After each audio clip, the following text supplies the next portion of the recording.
rakas jengi ja tervetuloa taas Okei olla rikkimaailmaan kuuntelemaan Suomen hauskinta ja rehellisintä podcastia mielenterveydestä.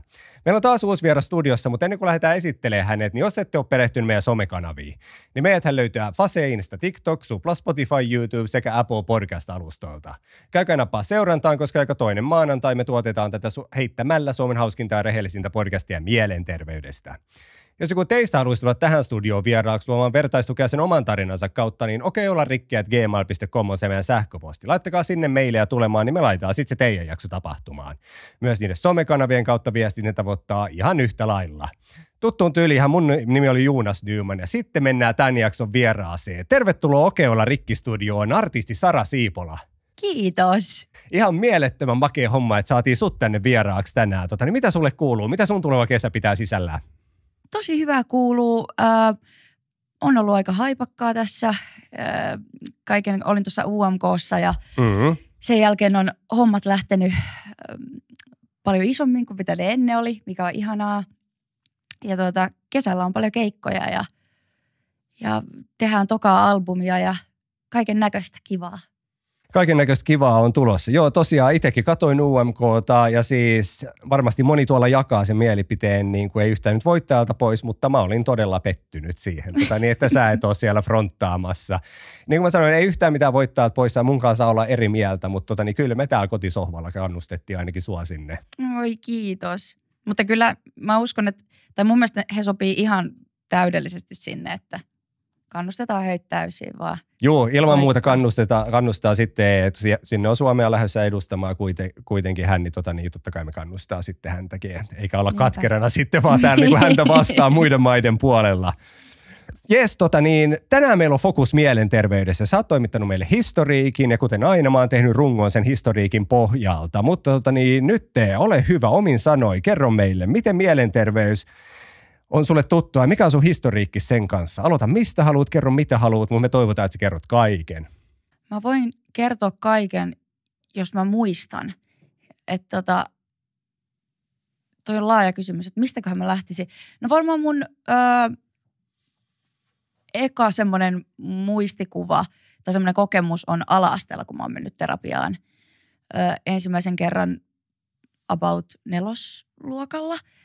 Että silloin mulla on syömishäiriötaustaa, anoreksia ja silloin jäin kiinni niin sanotusti vanhemmille, että en syönyt ja tai niin kuin he rupesivat huomaamaan, että nyt on joku kyllä vialla ja onneksi he otti sen sitten tosissaan ja oli heti, että nyt lähdetään sitten terapiaan ja mä olin kyllä aika vastahakoinen silloin, mutta onneksi he vei. Vaikka se oli aika paljon semmoista, tiedätkö, että piirreltiin siellä ja semmoista, mutta se auttoi.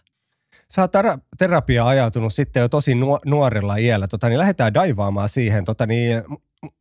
Muistatko, mikä oli katalyytti sille anoreksian synnylle? Mistä se lähti?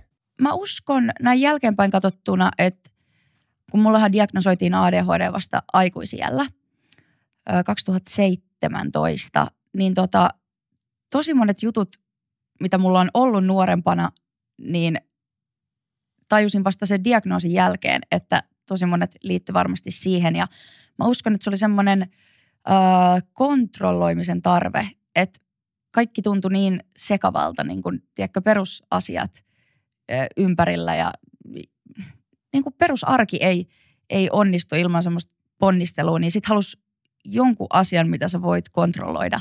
Mä oon näin jälkeenpäin sitä kelaillut, että se on varmaan aika paljolti siitä ollut semmoista. Sehän on tosi yleistä, että tässäkin studiossa on monesti juteltu syömishäiriöistä, anoreksiasta. Mä oon itse tapaillut 2 eri seurustelusuhdetta, että siellä on historiassa ollut anoreksia ja luontaisesti mä oon ollut kiinnostunut sitä aiheesta ja kysynyt.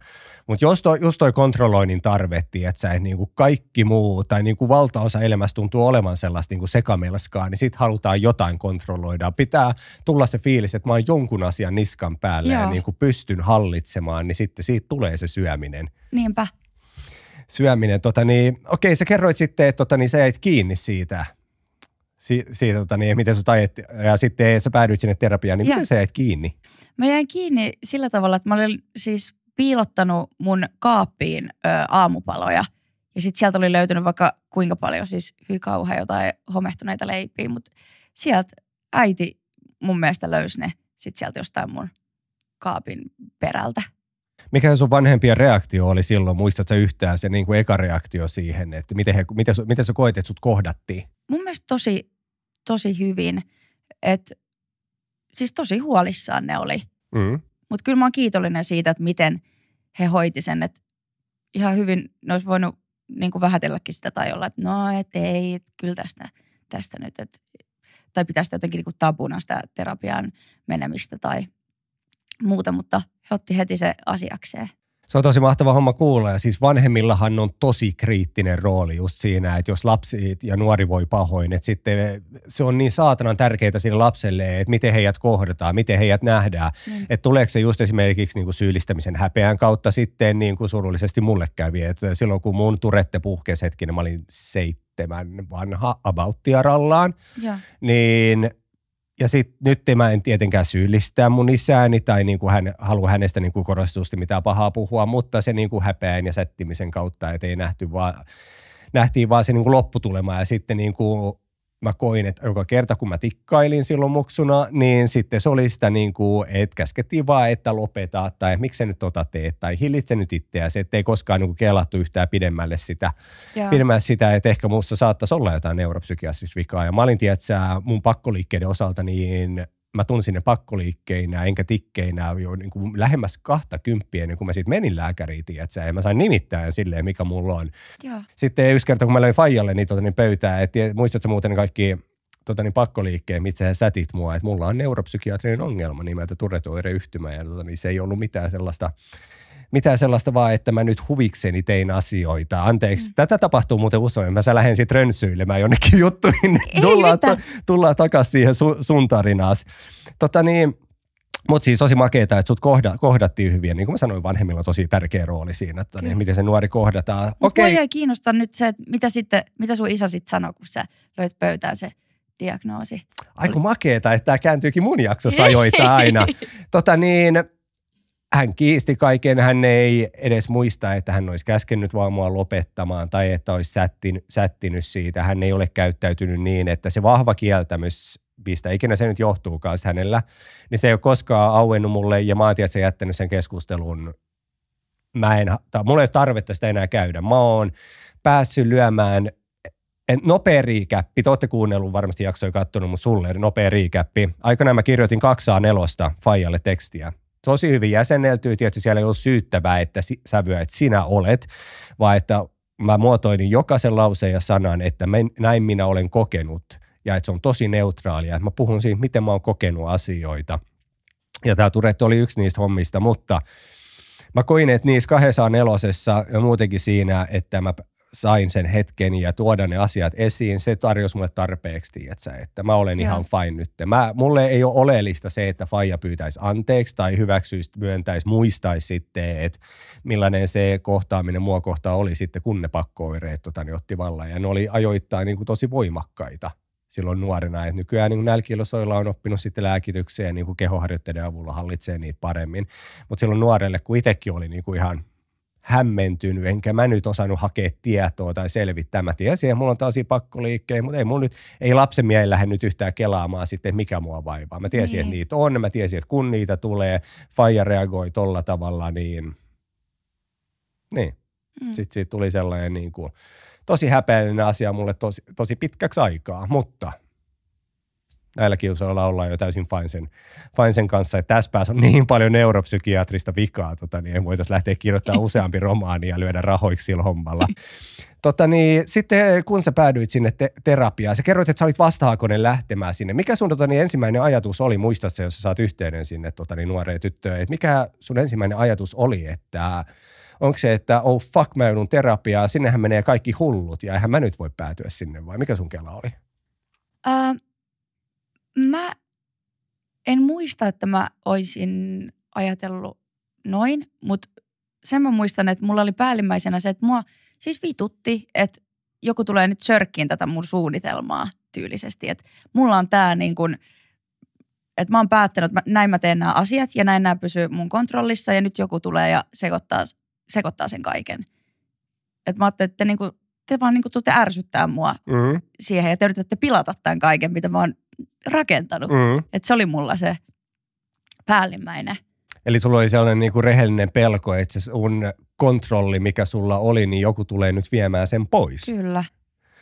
Okei, miten se sitten lähti siitä terapiaa liikkeelle? Toi oli sun ensimmäinen reaktio ja kela siitä, että multa tullaan ottamaan jotain pois, mikä ajaa mulla hallinnassa, minkä mä ehkä haluankin pitää. Niin miten se lähti sitten siitä purkaantumaan? Siis mä vaan muistan, että sit se ei ollutkaan enää ihan niin kauheata yhtäkkiä käydä siellä. Että se olikin ihan kivaa mun mielestä. Ja varmasti se vaikutti, että kerta toisensa jälkeen olo keveni ja huomasi, että ei tässä tapahtunutkaan mitään pahaa, vaikka sitä kontrollia siihen asiaan menetti. Oliko se menikö sulla niin sanotusti kerralla maaliin, että löysit sä heti sellaisen terapeutin tai löysikö sun vanhemmat sulle, kenen kanssa sä tulit? Että okei, joo, se sun eka kela oli, että oli sellainen ehkä negaation kautta lähestyvä, mutta oliko se ainut terapeutti, jonka sä tavallaan kävit läpi? Joo, silloin, että se oli siis joku ihan julkisella puolella, niin kuin, onko se lasten psykiatrian poliklinikka tai joku tämmöinen. Niin ihan julkisella puolella, että sieltä en mä oikein muista, että hän oli joku naisoletettu mukava tyyppi. Mutta joo, sen yhden kanssa kävin sitä asiaa. Mutta te pääsitte hyvin juttuun. Kunnallisella puolella, niin siellähän ei ole varmastikaan nykyään varsinkaan, eikä varmaan ollut silloinkaan sellaista, että että sä menisit S-Markettiin ja valitsisit vaan, että okei, toi terapeutti ei miellytä, mä haluan kokeilla . No tuolla käytävän toiseen puolella näyttää olevan parempi terapeutti, vaan se pitää ottaa ja mennä sen mukana, mitä sulle tarjotaan. Että mulla se hoitopolku alkoi silloin 20 paikkeilla, kun mulla oli se mun itsemurhayritys ja sitten mä lähestyin mun äitiä ja isää, että mä voin huonosti, mä oon pitkään voinut huonosti, mä tarviin jeesiä, mä en tiedä mikä musta on vikana. Niin sittenhän mun vanhemmat kustans mulle ja mä pääsin yksityiselle puolelle. Ja mä tapasin 2 terapeuttia ennen kuin mä sitten ländäsin tälle 3, jonka kanssa mulla on nyt ollut 18-19 vuotta hoitosuhde. Okay. Että mulla ei ole mitään kriisiä ollut, tiedätkö, 4-5 vuoteen enää. Että siitä mun syvimmästä ja viimeisimmäksi jääneestä masennuksestakin on jo niin pitkä aika. Mutta mä haluan ylläpitää se suhdetta. Mä käyn kerran kuussa edelleen, koska hänellä on kuitenkin kriittinen rooli siihen, että mä oon päässyt käsittelemään asioita, mä oon päässyt puhumaan. Mulla on sellaista rakkauttakin häntä kohtaan, koska hän on jeesannut mua sen pahimman läpi, niin mä haluan ylläpitää sitä. Ja tiedätkö, nykyään jos mä menen, mulla on itse asiassa ensi viikolla aikaa. Me ollaan puhuttu melkein lätkästä siellä eniten nyt viime aikoina, koska ei ole mitään sellaista mitään kriisiä, mitä pitäisi käsitellä. Mutta toi on ihanaa. Mäkin olen käynyt, tai yhdessä vaiheessa kävin just pitkään tolleen, että ei oikein ollut mitään semmoista kriisiä, mutta kävin jotenkin, haluaisi myös ylläpitää sitä, että kun oli vuosia käynyt sit samalla tyypillä ja jutella vaan. Ihan perusjutuista, peruskuulumisista. On, ja tuossa jossain vaiheessa mä kävin sellaisen kelan läpi ja mä heräsin siihen, että joo, mä oon aina käynyt kuntosalilla, mä oon treenannut kroppaa, niin mä oon pitänyt huolta tästä paketista kaulasta alaspäin, että tää on mun sitten tuosta niskasta ylöspäin, niin sekin mä havahduin, että se ei ole sellainen, mikä tulee vaan, tiedätkö, messissä. Sitä pitää ylläpitää, sitä pitää stimuloida, sitä pitää treenata ja harjoittaa ja vahvistaa. Ja vähän niin kuin meidän kroppakin ottaa joskus hittiä, eikä palaudu samalla tavalla niin kuin ehkä me toivottaisiin. Niin ihan sama sitten pääkoppa tuolla harmaa massa aivojen välissä. Sitäkin pitää harjoittaa. Siitä pitää oikeasti pitää huolta, että se ei vaan tuu sun messissä läpi elämän. Niinpä. Tai fyysisesti, jos sä kellaisit, että kroppa vaan tulee hyväkuntoisena läpi elämän messissä, niin eihän siinäkään ole mitään järkeä. Ja fysiologisesti se ei vaan toimi niin. Onko se taudinkuva sitten anoreksia osalta sulla nykyään täysin historiaa vai nostaako se päätään vielä välillä? No se ei ole nostanut nyt päätään kyllä siis vuosiin, mutta kyllä mä tiedostan, että se on semmoinen asia, että senkaan varmaan elää aina tai että se voi sit vaan joku triggeri voi sen sitten laukasta taas, että en ole poissulkenut sitä, että joo, se ei tule enää ikinä mulle, että se on selätetty, mutta nyt ei ole vuosiin siis tullut. Et varmaan joskus yläasteella viimeksi on Okei. tullut jotain semmoisia, mutta sekin on ollut semmoinen, että se on ollut vielä niin kuin kontrollissa, että mä oon voinut sanoa siitä heti ääneen, että mulla on ruvennut taas tulee vähän semmoisia ajatuksia ja näin. Sehän neuropsykiatrisissa jutuissa monesti on. Niin mä muistan, miten se menee masennuksessa, lähtee kertautumaan. Mä laitan tuohon alle ruutuun, että jos mä referoin väärin, mutta olisiko se ollut, että kun sä eka kerran niin putoat masennukseen, niin se uusiutumisprosentti olisiko ollut 60% sitten, että sulle tulee se toinen kerran. Ja sitten jos tulee toisen, niin se taas kertaantuu se prosentti, että sitten se on 70% todennäköisempää, että se on taas uudestaan ja uudestaan ja uudestaan. Että itse mä tykkään ajatella, että mielenterveys ja niin kuin se onkin, se on elämänpituinen matka, että ne samat möröt, mitkä mulla on kaapissa, se itsetuhoisuus nyt pois luettuna, että sellaista mulla ei ollut enää herran vuosia. Ja mulla on 2 kävelevää miniversiota, jotka on se viimeinen ankkuri, tiedätkö, että jos mulla joskus tulisi vielä itsetuhoisia ajatuksia. Ja nopea rikäppi vaan siinä viimeisimmässä masennuksessa, että ne samat kuvat, mitkä tuolla käytävällä on, niin kun tultiin sisään, niin mä makasin katatonisena sohvalla ja mä otin ne kuvat siihen sohvalle niin kuin mun viereen, että mä pystyin lattialle katsomaan niitä. Ja ne oli niin kuin sellaisia muistuttajia, niin kuin, että miksi mä pidän kiinni, koska mä olin tosi pimeässä paikassa itteni kanssa. Ja mä puhuinkin silloin ääneen, tiedätkö, kyynelten keskellä, että anteeksi, mutta pappa ei taida jaksaa nyt enää pidemmälle. Ja se oli niin kuin tosi vaikeat aikaa, mutta sellaista ei ole enää nykyään, mitään tollaista ei ole.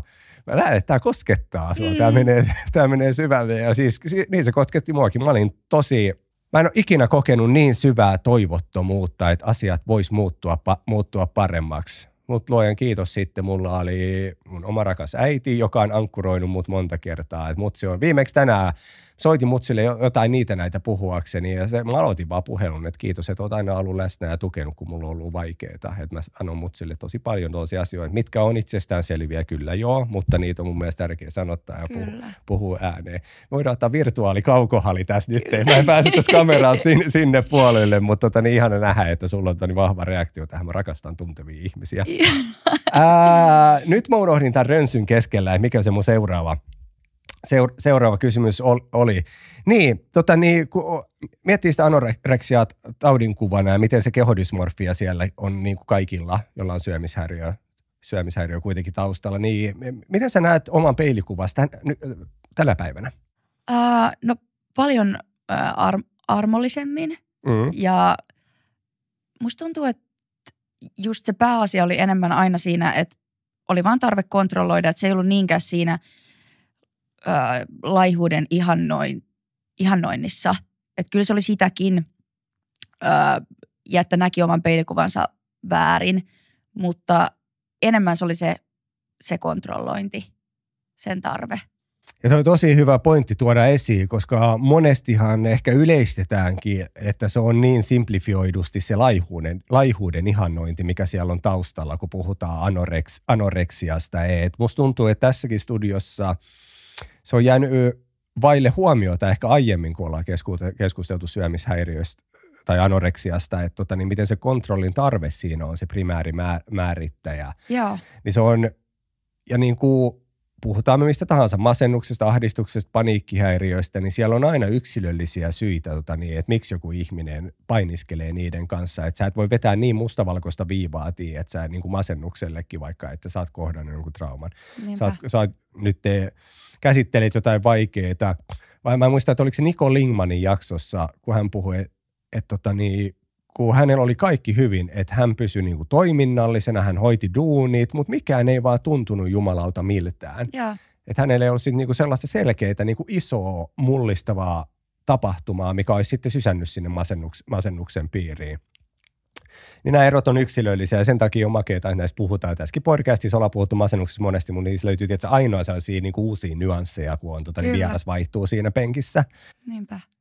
Sitten daivataan. Sä kerroit esitiedoista ja sanotitkin tuossa jakson alussa, että sulla oli diagnosoimaton ADHD ja sä sait diagnoosin nyt aikuisiellä. Kerro, miten se ADHD ilmenee sulla?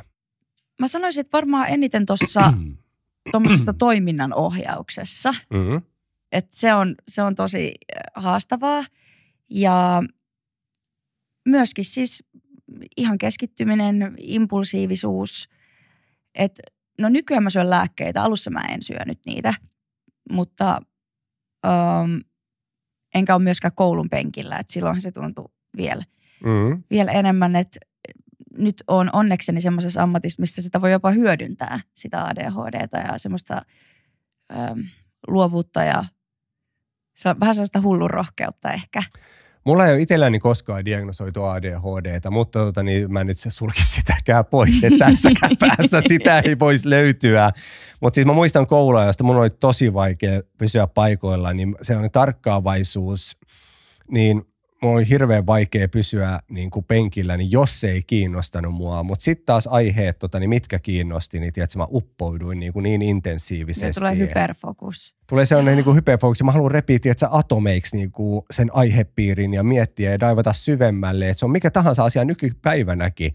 Että jos mä oon kiinnostunut jostain, vaikka se olisi niin kuin yksi toinen LED-paneeli. Mä haluan ymmärtää, miten se paneeli toimii, mistä osista se on kasattu, miten eri valon lämpötilaa taittuu, tiedätkö, valkoisissa seinässä versus ruskea seinä. Mä saatan ajaa itteni vähän uupumuksenkin partaalle, mutta mä haluan ymmärtää syvällisesti, että niin se mun aivo vaan toimii. Ehkä mun pitäisi mennä testeihin. Kuulostaako tämä tutulta? Kuulostaa kyllä. Sitten unohtaa yli syödä ja käydä vessassa, kun on niin kuin paneutunut siihen asiaan. Mä saatan, tiedätkö, istua koneellakin monta tuntia ja niin kuin mä pidättelen. Mä tunnistan kyllä, että niin kuin vessaan pitäisi päästä, mutta mä en vaan niin kuin mene.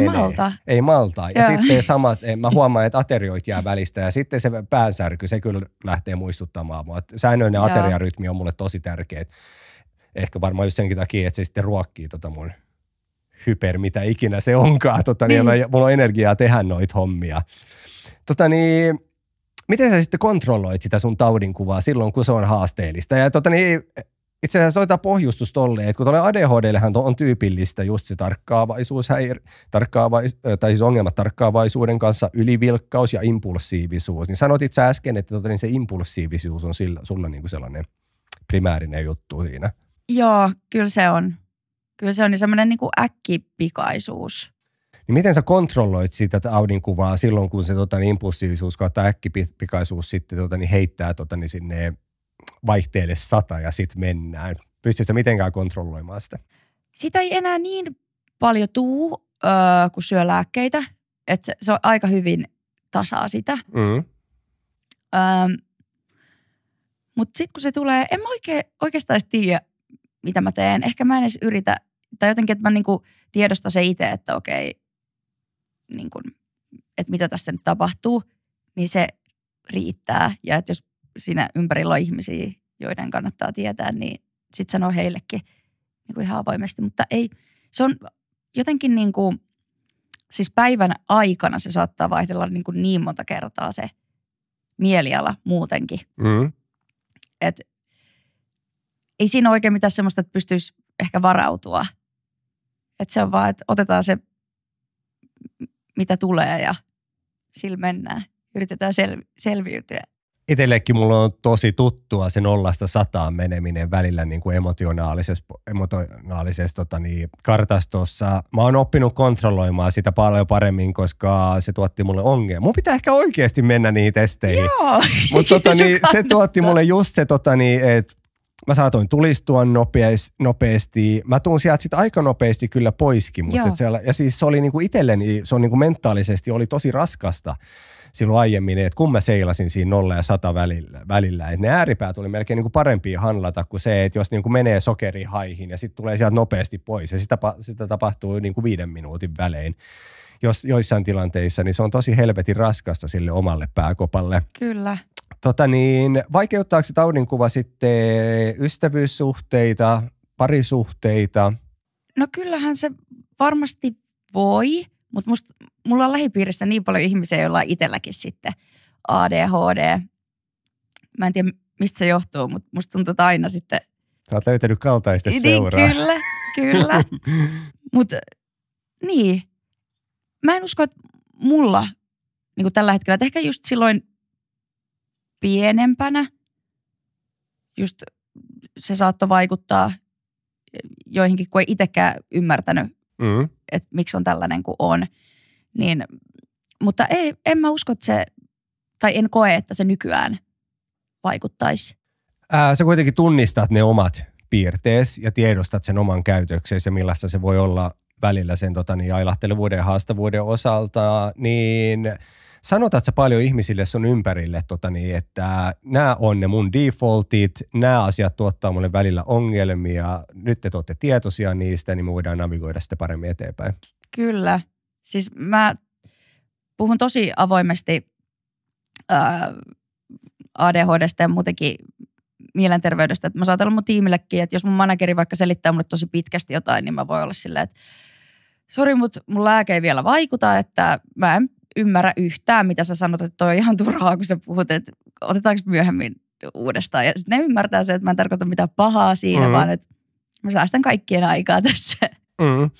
Oliko se sulle minkälainen kela silloin joskus, niin ennen kuin sä aloit sanottamaan sitä sun käytöstä sille sun lähiympäristölle, niin mitä ajatuksia sul pörräs pään sisällä? Pörräskö sul jotain tyyliä, että niin nähdäänkö mut hankalana, että nähdäänkö mut viallisena? Oliko se vapauttavaa sitten päästä kertomaan niistä? No enemmän vapauttavaa kyllä.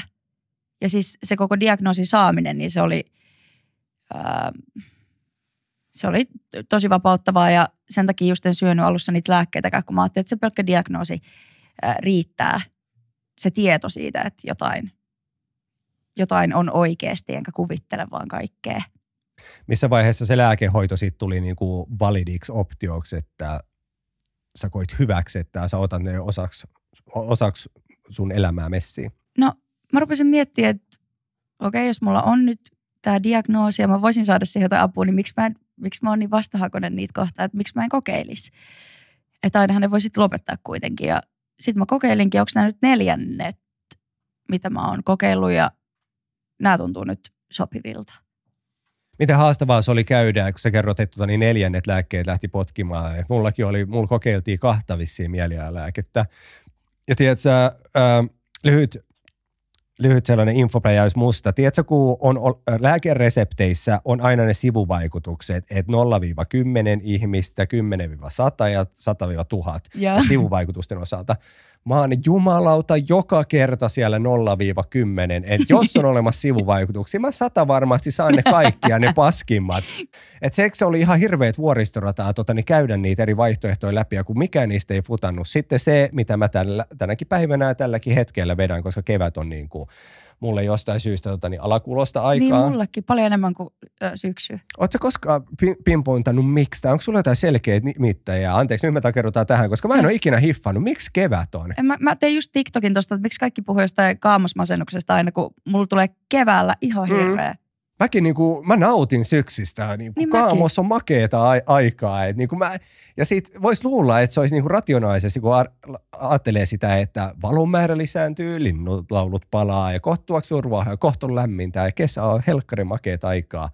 Niin mä en tiedä, miksi mä keväisin on sitten selkeästi alakuloisempi. Mä oon ajatellut itse sen ehkä niin, että siinä voi olla joku semmoinen sosiaalinen paine myöskin, että nyt on hyvä sää ja nyt pitäisi olla ulkona ja tehdä kaikkea ja tiedätkö, kesä on niin harvoin ja nyt pitää nauttia. Semmoista semmoinen, että nyt pitää väkisin pakonomasta suorittamista. Joo, niin että siitä tulee suorittamista. Sitten syksyllä saa luvan kanssa olla kotona peitoalla ja ei tarvitse mennä minnekään. Ja se voi olla, että sä oot oikeassa tuossa. Nyt kun sä sanotit tuon, mä muistan, että mä kyselin, olisiko ollut vuosi sitten somessa, että mä laitoin just, että mulle kevät on vaikeaa aikaa, että mites muille ja minkä takia. Niin sitten sieltä tuli just, toi oli yksi niistä syistä yhdellä vastaajilla, että tulee paine tehdä kaikkia, että kun nyt on ne hyvät säät ja pitää just olla ja mennä ja tehdä koko ajan liikkeessä, nauttii valon määrässä, koska kaikki ensinnäkin sanoo, että niin on pakko tehdä, niin kai munkin on mentävä sitten ja tehtävä.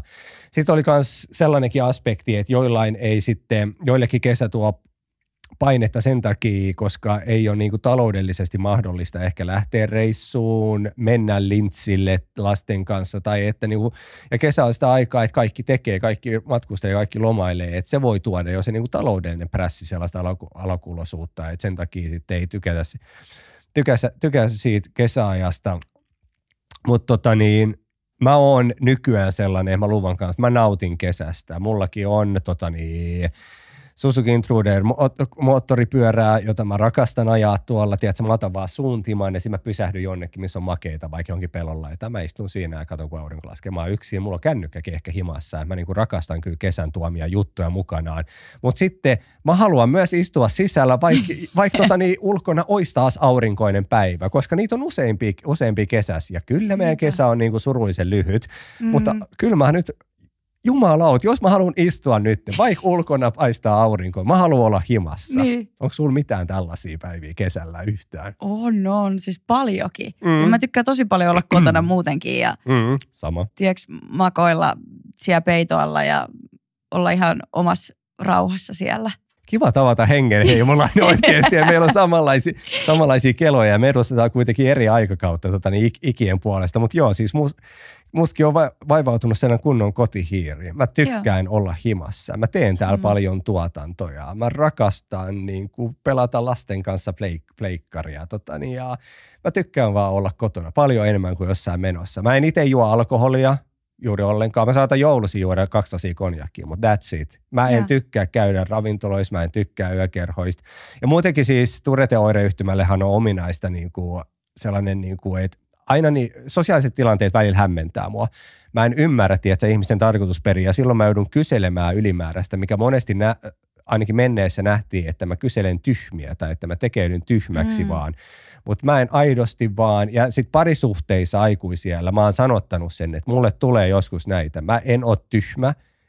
Mun pitää vaan kysellä, jotta mä varmasti ymmärrän, mitä sä tarkoitat. Että mun aivot ei haettiin, että sä sanot tätä asiaa, mutta sä oikeasti tarkoitatkin jotain muuta. Ja. Mun aivot ottaa sen informaation, mitä mulle kerrotaan ja prosessoi sen sellaisena, että jos mulla on epäilys sitten, että tässä voisi olla jotain, koska mäkin olen oppinut vuosien aikana niin sitten niihin piilotarkoituksiin, niin mun on kysyttävä lisää infoa, jotta mä olen kärryillä, koska mä tykkään ymmärtää asioita. Se on varmasti ja onkin osa sitä mun taudinkuvaa, että jos mä en ymmärrä asioita täysin, mä en voi muodostaa niistä mielipidettä, vaan että mun on ymmärrettävä jotain.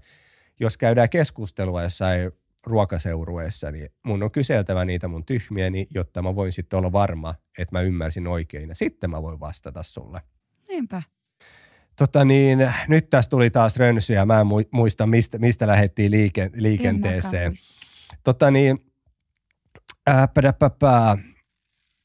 Miten voimakasta se mielialojen vaihtelu sitten on sulle ADHDn osalta? Jos mietitään, että 0 menee etana ja 100 menee sitten kuuraketti. No se on sitä etana ja kuurakettia aika lailla päivittäin monta kertaa, mutta siis kyllä nuo lääkkeet rauhoittaa tai tasaa ja sitten kun mä syön vielä, mulla on ahdistuneisuushäiriö vielä, niin sitten nekin lääkkeet tasaa, niin ei enää niin paljon sitä etanan ja kuuraketin vaihtelua. Mutta sanotaan näin, että kaikki mitä mä tunnen, niin kyllä mä tunnen tosi voimakkaasti. Ja mun mielestä se on makea juttu. Mäkin tunnen tosi voimakkaasti pettymykset, ilonaiheet. Mä rakastan tunteet tosi voimakkaasti. Mä itken Titanicin lopussa varmaan vieläkin nykyään, tiedätkö, kun Kate ei vaan voi tehdä Leonardolle tilaa siinä ovella. Mä en olisi voinut katsoa sitä loppuun. Se on niin, musta tuntuu, että mä oikeasti kuolen, kun mä katson sitä. Että se on niin kuin... Toinen on Braveheart, se on sellainen. Siinä on ne muutamat kohtaukset, mitkä sitten oikeasti vetää kyynelkanavat auki. Mutta mä en häpeä niitä juttuja ja mä rakastan todellakin tuntea isosti. Jopa pettymykset, surut. Mun mielestä niin kuin ihminen on siis aitoa surua, sellaista lohdutonta surua. Se on mun mielestä yksi kauneimpia tunteita, koska sä et voi feikata sitä. Se on niin kuin, mä koen, että silloin niin kuin ihminen on aidosti aidoimmillaan ja rehemmisellä. Sä voit feikata niin kuin sosiaalisuutta ja iloa ja niin kuin, että sun seurassa on kiva olla ja niin poispäin. Mutta sitten kun sellainen lohduton suru osuu, niin silloin ihmiset on aidoimmillaan. Niinpä. Ja siis ne huonotkin fiilikset, ne on tosi tärkeää prosessoida silloin, kun ne iskee meihin ja päästään kokonaisvaltaisesti ulos. Tunteista puheen ollen. Millainen tunteikas eläjä sä oot? Pystytkö sä piilottamaan asioita sisällesi vai kannat sä kaiken niin kuin tuossa frontilla? Annan kyllä. Totta kai niin kuin, ei kaikissa tilanteissa niin kuin tämä riippuu ihmisestä, että en mä nyt kaikissa tilanteissa mene silleen läväyttämään kaikkea paskaa, jos on paskatilanne elämässä, että vähän niin kuin tsemppaa. Mutta kyllä mä aika rehellinen oon. Ja sitten jos mä en pysty puhua siitä, niin sitten mä yleensä teen siitä biisin. Mutta sullakin on varmaan se sun luottamuksen piiri, kenen edessä sä voit olla niin kuin täysin alaston sun tunteiden osalta. Kyllä, mutta niitä on tosi harvoja oikeasti, että kenen kanssa mä niin kuin on ihan silleen.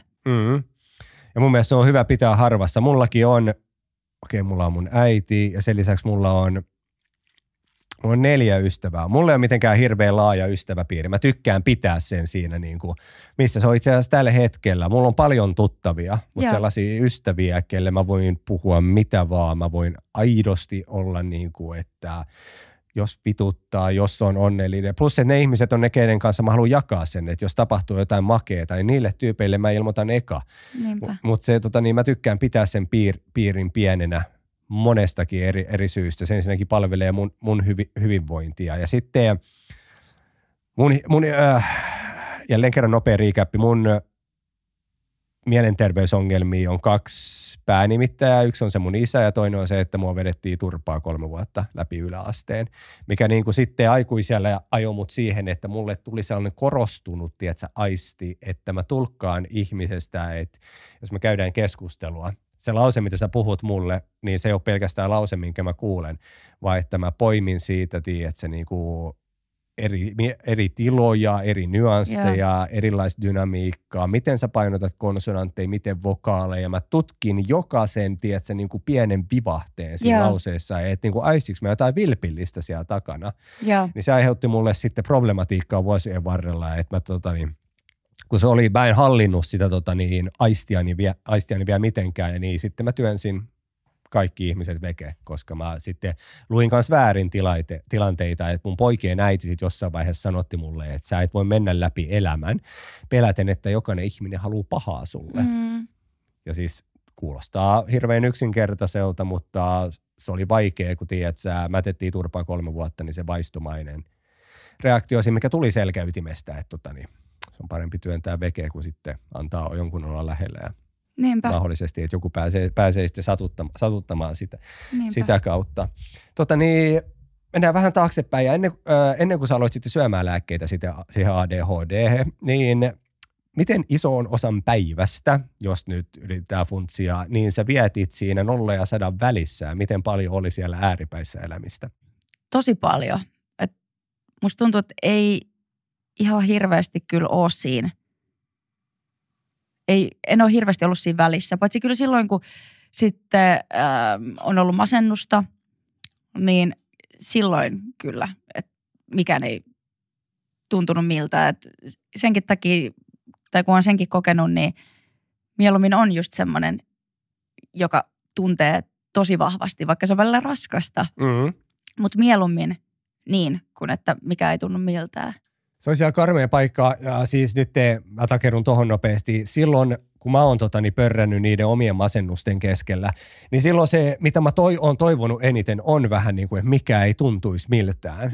Koska se on ihan karmeeta kokea sitä syvää lohduttomuutta, ja mä en halua tuntea sitä. Kuka meistä haluaisi velloa paskoissa, fiiliksissä ja ikävissä, ja mikä tekee masennuksesta sitten niin moninkertaisesti vaikeampaa handlata, varsinkin niin lekoilkerroin, kun sulla ei ole historiikkiä, sä et ole tuttu sen taudinkuvan kanssa, on se, että meillä ei ole deadlinea. Kuka ei kerro meille, koska tämä paska loppuu. Koska kyllähän se tekisi masennuksesta helpomman siedettävää, että vähän niin kuin jossain jalan murtumassa, sulle annetaan 4-6 viikkoa. Niin tiedät, että sä pystyt taas kävelemään. Sä et voi antaa masentuneille jotain deadlinea, että tiedät, 2 viikon päästä helpottaa. Koska sitten kun se 2 viikkoa alkaa lähestymään, niin sitten alkaa vituttaa, että ei kun mulle luvattiin, että nyt pitäisi helpottaa. Miksi ei helpota jo? Ja mä haluan pois tästä paskasta. Että ei kukaan meistä halua niin kuin velloa negatiivisissa fiiliksissä. Mutta negatiiviset tunteet, ne on siinäkin mielessä ne on tärkeät, koska ne kertoo meille jotain tärkeää infoa meistä itsestämme.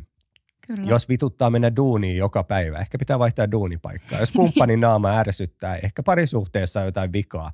Ja nekin palvelee jotain tärkeää tarkoitusta sitten kuitenkin. Mutta tonkin jälleen kerran mä tunnistan, että ennen kuin mäkin aloin handlaamaan, niin se mikä mulla nähtiin se 0-100 elämisenä monesti, Ja niin se muovautui vähän niin kuin vihanhallinta sanamuotoon sitten, että kun mä menin niin vahvasti, tiedätkö, sinne toiseen ääripäähän, että kun mä tulistuin, niin mäkään en pystynyt handlaamaan ja se mun tunnesäätely tuntui jotenkin olevan ihan niin kuin perseellään. Joo. Perseellään silloin joskus back in the day, mutta niin luojen kiitos. Mä en sitten tiedä, että miten paljon se on tämä mun mielenlääkitykseen. Mä tykkään nykyään ajatella, että mitä enemmän lääkkeitä tähän, mitä enempi lääkkeitä tähän päähän, niin sen parempi. Joo. Mä voin tasapainoisemmin, kun mä oon jatkuvasti lääkkeitä syön. Ja koska Tourette-oireyhtymästä tiedetään tosi vähän, ymmärrettävästi siihen tutkimukseen nyt ei syydetä rahaa, koska se ei ole tappava tauti, että ehkä tutkitaan mieluummin niitä syöpiä. Mutta se tiedetään, että se on johtuu neurovälittäjäaineiden tasapainosta, mutta minkä neurovälittäjäaineiden, koska niitä on satoja, mutta se mitä mielenlääkkeet tekee on, että ne säätelee dopamiinia ja serotoniinia. Niin sen toi mun mielenlääke, kun mä syön sitä, se säätelee mun päässä, mun tikit vähenee, mä oon paljon tasaisempi pitkin päivää, että mä näen, että mä syön loppuelämäni niitä mielialalääkkeitä. Ja nyt tähän kohtaan on pakko kysyä, että miten sä näet lääkityksen sitten siihen sun ADHD-hen? Onko sulla toive, että joku päivä sä pärjäisit ilman niitä vai oot sä sinut sen kanssa, että ne on ehkä loppuelämän sun messissä? Mä oon ihan sinut sen kanssa, että mulla on kavereita, jotka niin kun, tai niiden tavoite on mennä sitä kohti, että joku päivä ne pärjäisi ilman niitä, mutta sitten mä en taas näe, että minkä takia. Tai että jos ne auttaa mua ja sama mulla on niiden mun ahdistuslääkkeiden kanssa, että ei mua haittaa, vaikka mä joutuisin syödä niitä koko loppuelämä, koska mulla on paljon parempi niin. On ja siis sehän on jännää, että mä en ymmärrä oikein sitä, että kun mietitään mieliä lääkkeitä ja jos niitä joudutaan syömään loppuelämä ja ne tukee sun hyvinvointia, niin miksi ei? Miksi se, kun ei sen pitäisi olla mikään kirosana puhekielessä tai ihmisten pään sisällä. Mietitään vaikka diabeetikkoa, että ei tulisi kuuloakaan, että se insuliini otettaisiin pois sulta. Niin. Sä tarvitset sä insuliini, jotta sä A, pysyt hengissä ja B, jotta sä voit paremmin. Sulla on kilpirauhasen vajaa toiminta, sä syöt siihen tyroksiin ja eihän sitä lääkettä oteta sulta pois, koska sä tarvitset sitä, jotta sun elämä on mahdollisimman tasapainosta ja sä voit hyvin. Niin mä en tiedä, miksi sitten keskustelussa niin mielialalääkkeet mielletään monesti sellaiseksi häpeälliseksi, negatiiviseksi ja että niitä ei voi sitten popsia, koska se tarvehan on ihan yhtä lailla olemassa siellä ja se mekanismihan ei muutu, että ne tukee sun hyvinvointia. Sä pystyt navigoimaan tässä elämässä paljon paremmin niiden lääkkeiden avulla. Sä pysyt ehkä joissakin tapauksissa sä pysyt hengissä, ettei vaikka ne itsetuhoiset ajatukset saa niskautetta susta ja niin sitten päädytään johonkin todella paskaan ratkaisuunkin ehkä. Kyllä. Miten sä sitten siedät pettymyksiä, jos ajatellaan sitä ADHD-taudinkuvaa? No siis nekin tunnen todella vahvasti. Et ehkä voisi sanoa, että en kovin hyvin. Tai ehkä se, että jos on pettynyt itteensä, niin se on pahinta mulle. Se on niinku ihan, silloin ei saa kukaan puhua mulle tai nähdä mua, että mä haluan olla ihan jossain omassa pimeässä kolossa, mutta niin. Kyllä mä oon oppinut, että kyllä niistä selvii kuitenkin, että kyllä pettymyksiä on tullut elämän aikana jonkin verran, niin kyllä on aina selvitty. Ja siis sehän on ihan tehtaan takuu, että pettymyksiä meistä ei kukaan välty tässä elämässä. Niitä tulee kerta toisensa jälkeen. Meidän pitää oppia kohtaamaan niitä ja handlaa niitä sitten paremmin. Niin miksi sä haluat vetäytyä pimeäseen koloon ja sitten pysyä siellä, kunnes se pettymys on käsitelty? Ainakin siinä määrin, että sä pystyt kohtaamaan ihmisiä. Niin minkä takia? Musta tuntuu ehkä, että mä en pysty kohtaamaan itteeni, tiedätkö silloin, kun mä oon pettynyt itseäni. Niin en mä pysty kohdata muitakaan silloin. Että mun pitää eka käsitellä se itteni kanssa. Sillä, että mä oon sen kanssa sujut, niin sitten mä voin niin kuin mennä tonne ulkomaailmaan. Ja syy, miksi mä kysyn, on, koska toi mun kela on ihan sama. Silloin kun mä kohtaan pettymyksen, varsinkin jonkun ison, mä haluan olla yksin.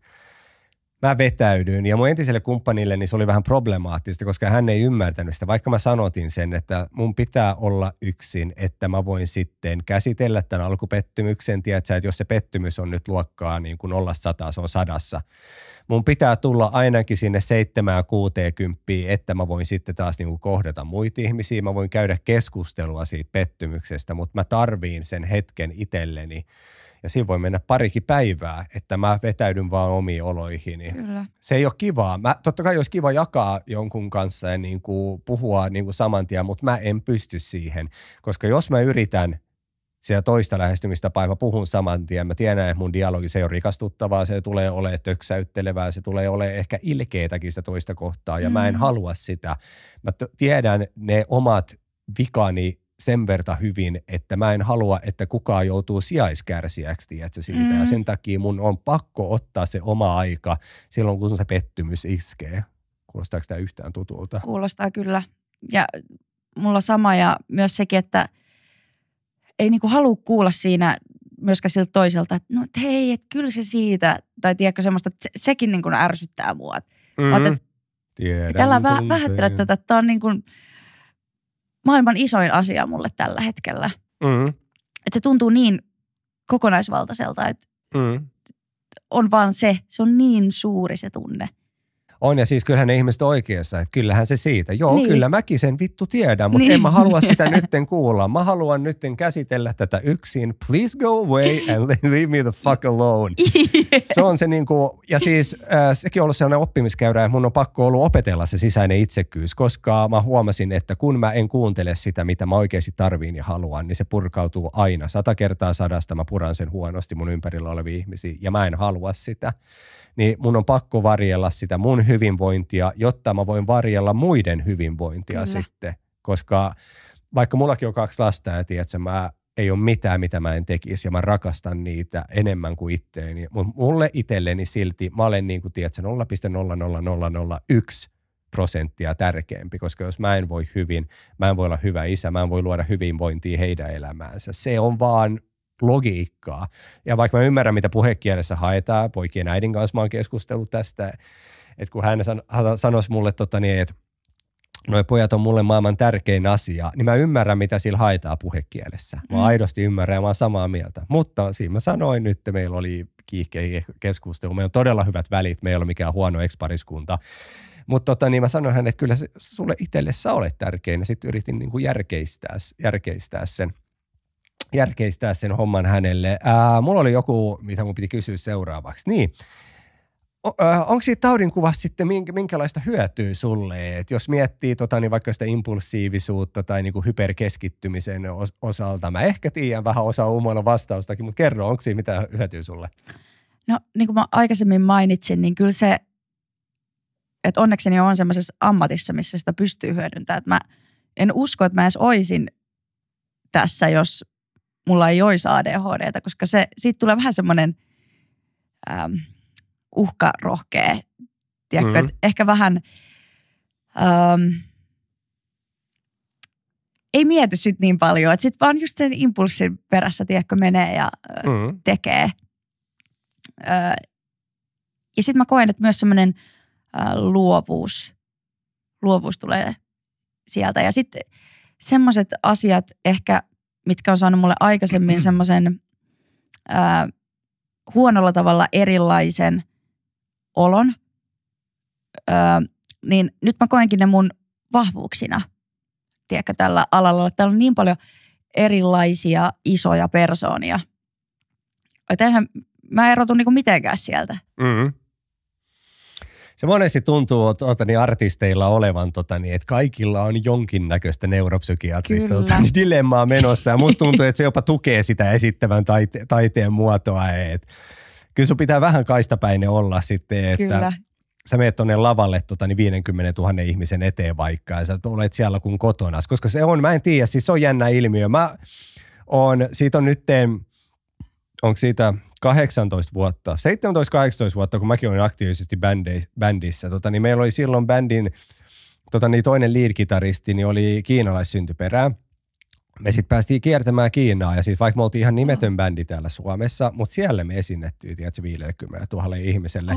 Ja se oli älyttömän makeeta ja niin kuin monille sellainen olisi ihan painajaismainen paikka ja sitten se, että se menet puhumaan luokan eteen. Mä oon tiedätkö, aina ollut ihan kuin kala vedessä niissä tilanteissa. Mä rakastan olla ja siellä ei ole mitään tekemistä sen kanssa, että tiedätkö, mun ego jotenkin, tiedätkö, boostautuu sen huomion myötä, vaan että mä olen niin saatanan zen ja niin rauhallinen ja niin, niin omassa elementissäni siellä ihmisten edessä. Se ei ole mulle mitenkään problemaattista. Ja mä oon uumoinen, että sulle se on sama homma. Kyllä.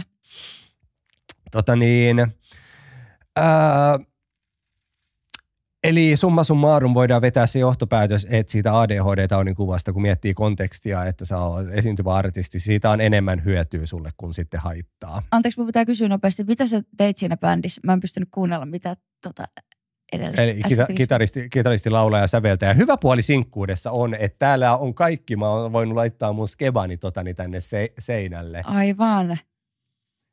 Ja sitten myöhemmällä iällä ikää tuli lisää ja siis mä oon sellainen niin kuin musadiggari, että mä oon aina tykännyt, mä reidasin mun mutsin levyhyllyä, siellä oli tietysti Karjalais, siellä oli Celine Dionia ja siellä oli Bob Dylania ja Led Zeppelinia, että se mun musamaun laajuus, se on mun mutsilta peräisin ja mä rakastan musaa kaikissa eri muodoissa. Mä tykkään niin kuin Johann Sebastian Bachista aina sinne Celine Dioniin tai sitten tiedätkö niin kuin Queenista sinne Cannibal Corpseen ja niin kuin hip-hopia. Ainoa mitä mä en oikein ole koskaan, mä en ole päässyt sisään, niin on Bollywood pop.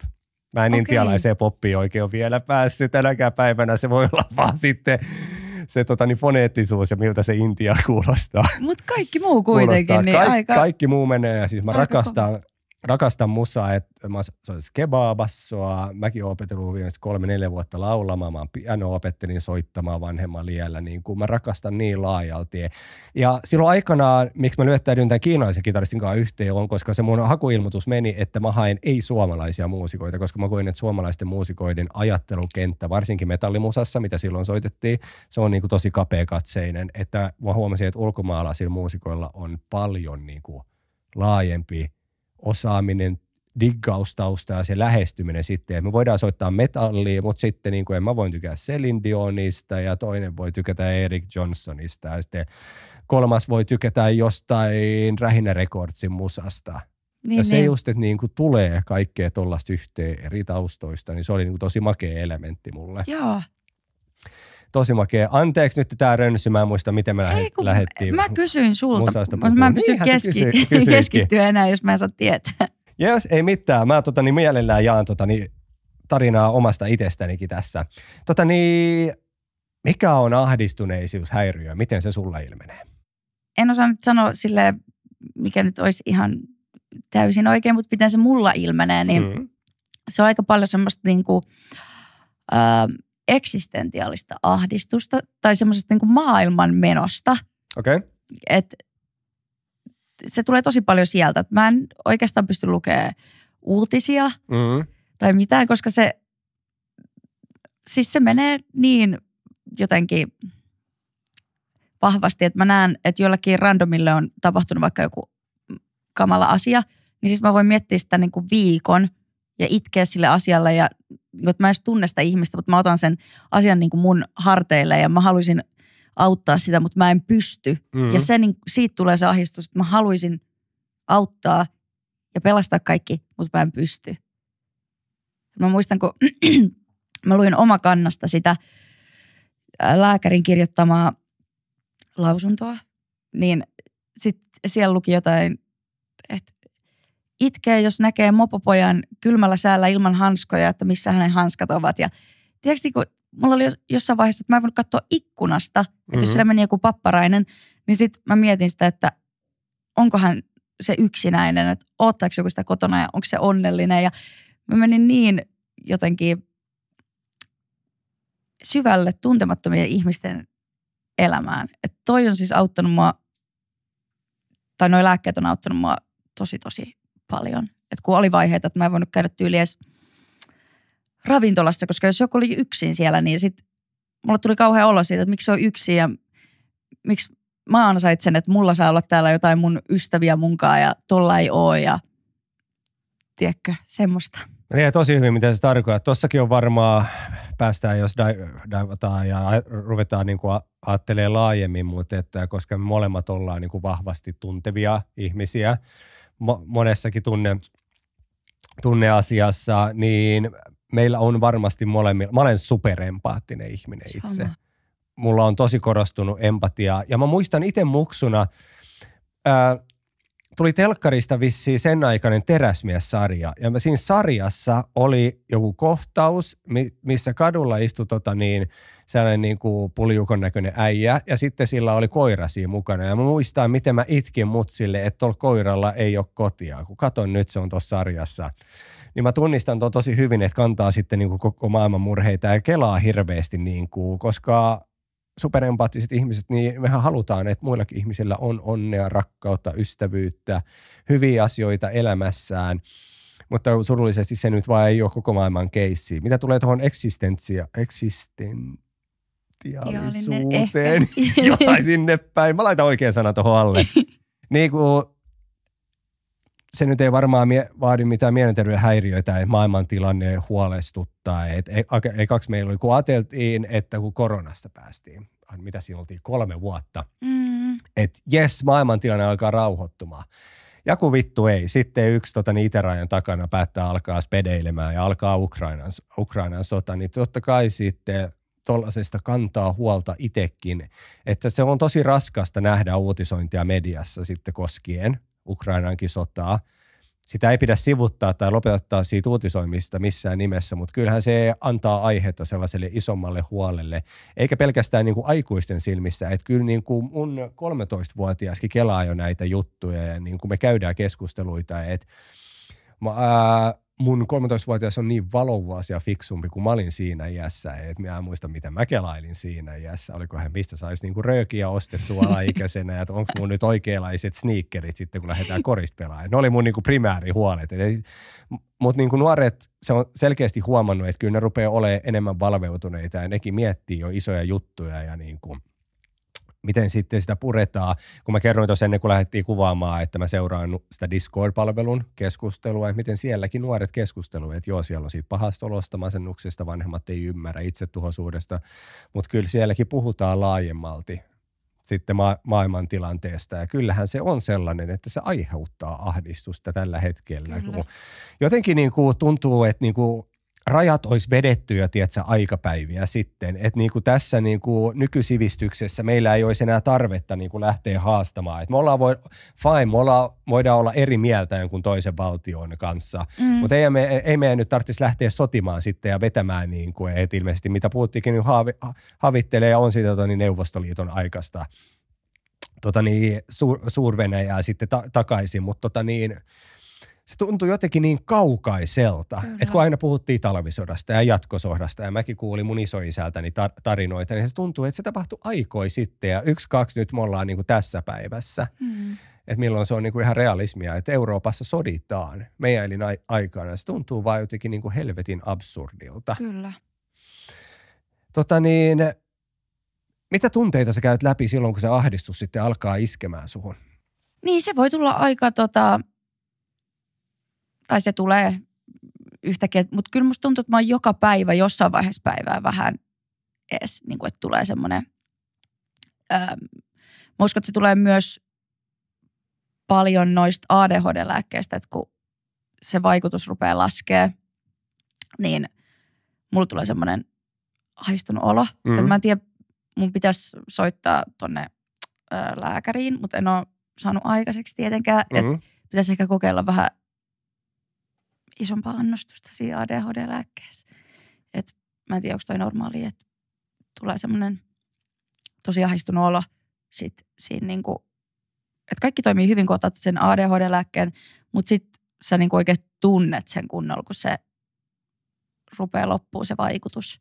Mä allekirjoitan tuon saman, ja toleranssihan on olemassa ihmisillä. Mitä tahansa lääkettä sä syöt, niin jossain vaiheessa sun aivojen kemia muokkautuu sitten sen mukaan, ja sitten se ei enää teekään sitä samaa asiaa. Että sitten annosta pitää nostaa just, että sitten saavutetaan se sama efekti. Joskus aikoinaan mä käsittelin tosi epäterveesti mun alakuloisuutta, masentuneisuutta. Mä kärsin nuoruudessa migreeneistä paljon ja mulla oli siihen kipulääkettä X ja sitten mä huomasin jossain vaiheessa, että ei kun hetkinen tämä kipulääke, kun mä otan sen, niin tiedätkö, mä tunnen olemani vähemmän ahdistunut, yllätys.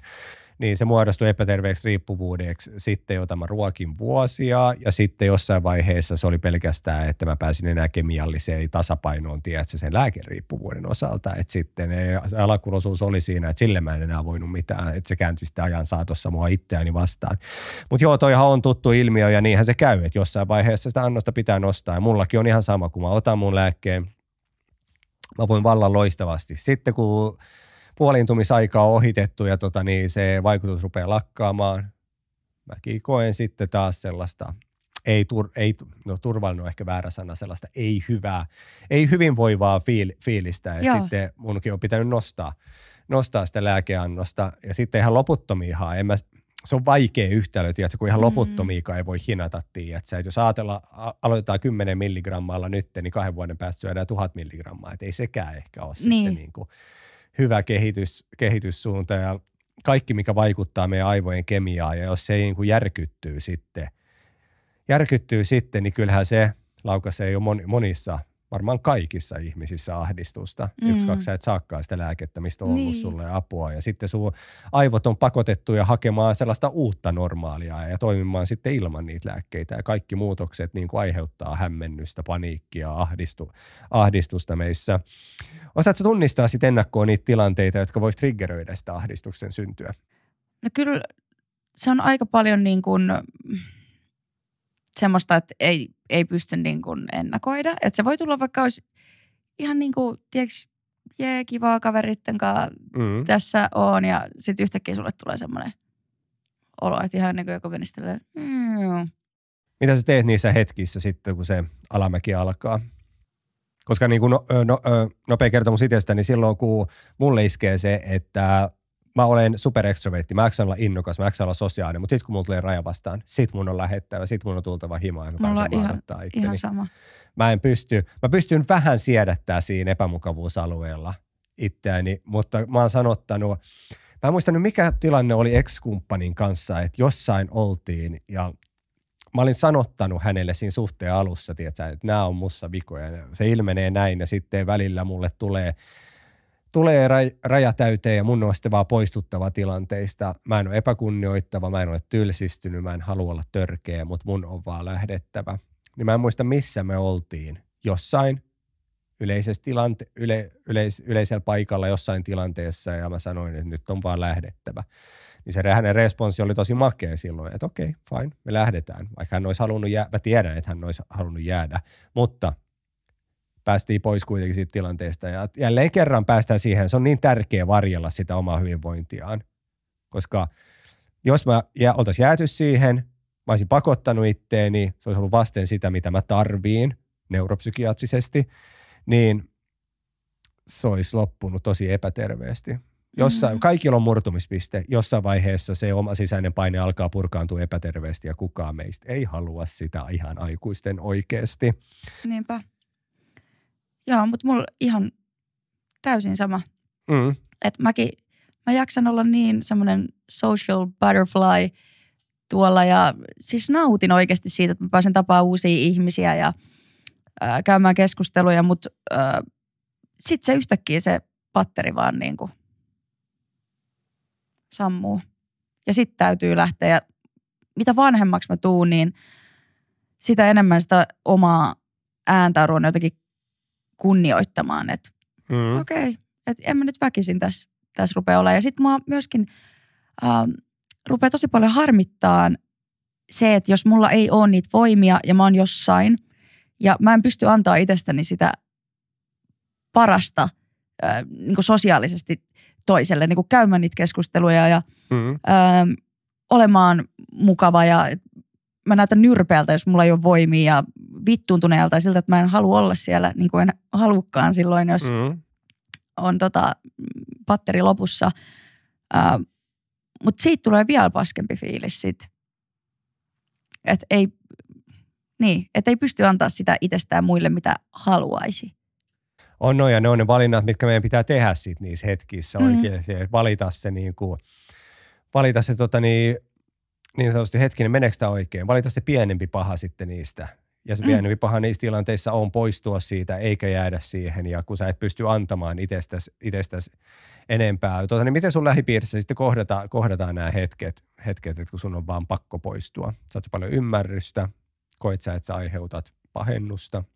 Kyllä mä saan ymmärrystä. Kyllä mä enemmän varmaan aiheuttaisin pahennusta sillä, jos mä jäisin sinne.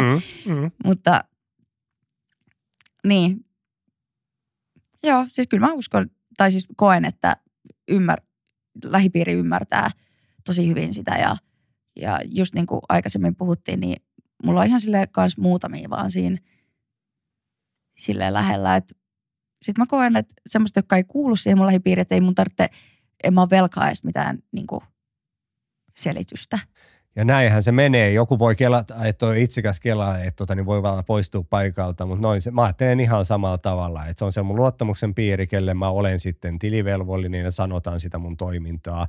Ja sitten ne ihmiset, ketkä ei ole mun lähellä, niin ne ei merkitse mulle. Tämä nyt voi kuulostaa itsekään, mutta tämä ei ole sitä. Että ne ihmiset ei merkitse mulle tarpeeksi, jotta mä sitten sanottaisin kaikkia mun toimiani heille. Plus, että en mä jaksaiskaan olla joka käänteessä, tiedätkö, selittämässä. Niin kuin, mietit, lähdet vaikka 50 ihmisen tilaisuudesta, niin sit käyt läpi, että anteeksi mä en halua törkeä, mutta mun on lähdetty. Anteeksi mä en halua törkeä, mutta mun on oikeasti mentävä. Ja sit se jatkuu 50 kertaa. Joo, ei kukaan jakso sellaista. Se on katoamistemppu vaan. Niin. Joo, se on katoamistemppu vähän kuin silloin parikymppisenä kapakasta, kun et vaan jaksanut enää. Mutta sitten jaksanut selittää jengille ja kuunnella sitä, ei kun jää nyt vielä hetkeksi. Ei kun mä en jaksa jäädä. Jes, se menee just noin. Mutta tosi makeeta, että sulla on ympärillä sitten ihmisiä, ketkä ymmärtää ja tukee. Se on tosi tärkeää, että koska kaikilla meillä on jotain outouksia. Kaikki me joskus käyttäydytään jotenkin, ehkä en mä tiedä, epäsosiaalisesti. Niin se on tosi makeata sitten, että ihmisille löytyy ymmärrystä. Mä oon näillä kilsoilla ja tässä iässä jo. Mä mietin aina sitä syy-seurausyhtälöä, että se ei ole vaan niin yksinkertaista kuin, että joku feidas vaikka tilanteesta, vaan mä rupean heti käymään ajatusprosessia, okei, miksi se feidas? Onko mulla jotain infoa, että mä voin täyttää niin kuin fill in the blanks, että miten tähän päädyttiin, ja sitten jos mulla ei ole, niin mä oon sitten kanssa sinuit sen kanssa, kaikki asiat ei kuulu mulle, ja niin. Mä voin todeta, että tässä ei ollut mitään, mitä mä ainakaan aiheutin, ja jatketaan elämää eteenpäin. Niinpä. Millainen sä oot sitten masentuneena? Pystyt sä yhtään toiminnallisena, pystyt sä niinku tyyliin suihkussa käymään, laittaa ruokaa itsellesi vai? Kyllä mä pystyn, mutta se on tosi vaikeaa. Että no nyt mulla on varmaan viimeisin semmoinen pahempi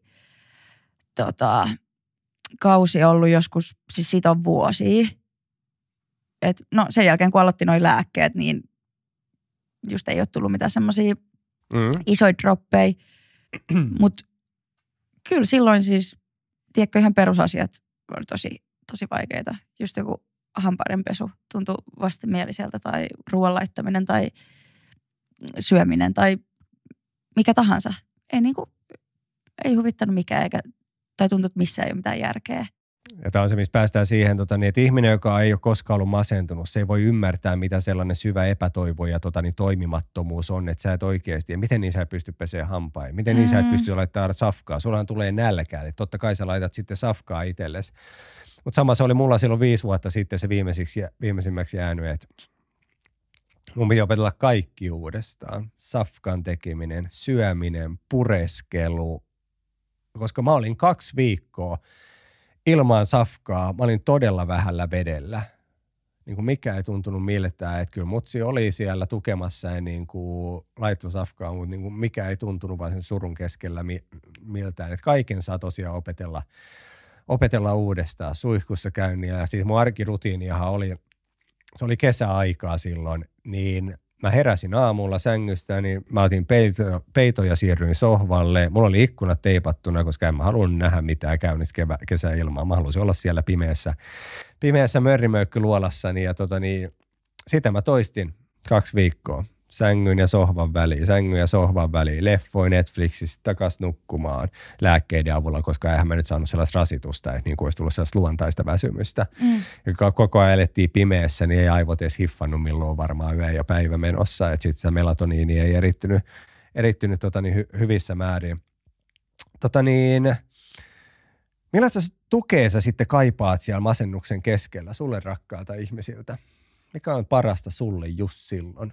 Ymmärrys ja se, että ettei tule just semmoista kommenttia, että no hei, että onko se kokeillut vähän liikkuu tai mites toi sun aamupala tai kun mä en siis jaksa pestä mun hampaita, niin miten mä jaksaisin mennä jonnekin vitun kävelylle. Ja täällä niinku puhuu mulle tollaisia, että niin, ymmärrystä. Masennushan on hirveän itsekäs sairaus siinä mielessä, että kyse on vain minusta. Pelkästään minusta. Mä teen asioita mun tahtiin. Nämä voi näyttää niin kuin baby stepsia teille ja niitä ne onkin. Mutta tämä menee just mun tahtiin. Jos mä aistin vähänkään, mua prässätään, niin mä vetäydyn 12 askelta saman tien jumalauta takaisin.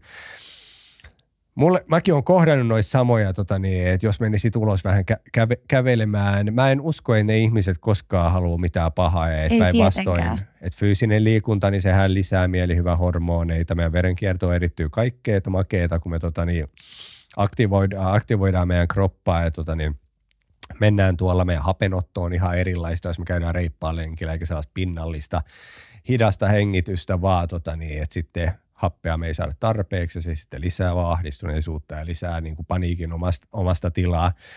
Mutta se on silti niin kuin, se on ensarvoisen tärkeää, korostan kaikille sitten aina muistaa, että siellä masennuksessa tullaan sitten aina tosiaan pois sen masentuneen ihmisen ehdoilla. Kukaan ei voi astua niihin saappaisiin, että määrittelisi sitten, miten se eheytyminen sieltä tapahtuu tai millaisia askeleita sä tuut sieltä takaisin, koska anteeksi, mäkin muistan silloin viimeisimmäksi jääneessä masennuksessa, niin mä välillä pyysin nätisti, että mutsi oli tekemään tosi arvokas työtä siellä tukemassa mua ja mun hyvinvointia, mutta välillä mä pyysin, että voisiko mä olla yksin, että voisit sä äiti mennä pois. Ja se oli se, mitä mä tarvitsin niissä hetkissä. Se ei ollut epäkiitollisuutta sitä työtä kohtaan, mitä mutsi tekee mulle, vaan että mä haluan nyt olla yksin. Ja mä en enää silloin kokenut mitään häpeätä, vaan mä itsekkäästi sanotin, että mitä mä tarviin. Ja sitten mä sain pyyteettömästi just sitä tukea, mitä mä tarvitsin. Niin se oli tosi makea kokemus päästä ja huomata, että on niin kuin olemassa ihminen, kelle mä voin sanottaa just ne mun tarpeet siinä masennuksen vaikeina hetkinä ja sitten mä tuun kohdatuksi just sellaisena. Sitä ei ylianalysoida, sitä ei käännetä, tai loukkaannuta. Anteeksi, että mä esimerkiksi pyysin häntä poistumaan sitten siitä tilanteesta. Koetko sä sitten häpeää masennuksesta? En. Mikset? En mä tiedä. Mä uskon, että jokainen ihminen jossain vaiheessa niitä elämää kokee niin kuin masennuksen piirteitä. Ja toki se oli mulle just yläasteella, mä sain mun ekan masennusdiagnoosin, niin kyllä se oli silloin mulle ihan kauhea juttu, että mä mietin, että jos joku saa tietää, niin mä kuolen. Että se oli niin järkyttävää. Mä muistan, kun mä mietin niin kauan, että mitä mä kerron mun kavereille ihan oikeasti, että mä en pysty. Ja mä muistan koulussa, mä pyysin ne jonnekin rinkiin, jonnekin portaiden alle. Sitten mä olin vaan silleen, mä olin tuolla lääkärissä ja mulle diagnosoitiin. Sitten mä en niin kuin saanut sitä siis suusta. Mutta sitten otti siis sen tosi hyvin silloin ja siitä niin kuin olo helpottui. Mutta mä muistan, että kun mä kävinkin silloin terapiassa ja näin, niin mun oli aina helpompi huijata, että mä käyn niin kuin siis jossain jonkun fyysisen jutun takia jossain lääkärissä, että joo, että mulla on käsi ollut vähän kipeä, että menen käymään tuolla. Se oli paljon helpompi sanoa niin. Ja se on jännää justiinsa, miten se asenne, se ei saisi olla niin ja sen ei pidä olla niin, mutta fyysinen vamma, käsi on paskana. Meidän luu törröttää tuosta. Kaikki pystyy vahvistamaan. Joo, sulla törröttää luu kädestä. Sä tarvit lääkärin hoitoa. Jep. Kun meidän pään sisälle ei kukaan sitten pysty näkemään, niin että siellä on jotain, mikä kaipaa myös ihan yhtä lailla lääkärin hoitoa. Sitten jos mietitään laajemmin niin kuin terminologiaa, että kun sulla on se sama käsi murtuneena ja niin sanotaan, että sä oot sairas, sun pitää mennä lääkäriin. Mutta sitten kun puhutaan vaikka mielenterveydestä, että sä oot sairas, sun pitää mennä lääkäriin, niin se klangi siinä sanassa, tiedät, se voi olla hirveästi erilainen sitten siinä sanassa sairas. Niinpä. Ja se on asia, minkä pitää jumalauta muuttua, koska se ei ole kirosana, että sulla on mielenterveys tai sun mielenterveys järkkyy. Sä olet sitä kautta sairas ja sä oot validi saamaan apua ihan yhtä lailla kuin fyysisessä vammassakin. Kyllä. Miten se sitten hetkinen siitä sun viimeisimmästä masennuksesta on? No siis se diagnoosi mä sain yläasteella. Ja sitten se on ollut vähän semmoista, mä aloitin silloin masennuslääkkeet, mutta ne ei sopinut mulle ne lääkkeet sit ollenkaan. Mutta se oli semmoista niin kuin vaiheilua siihen asti, että mä aloitin sitten noin mielialalääkkeet. Niin sitten ei ole tullut mitään semmoisia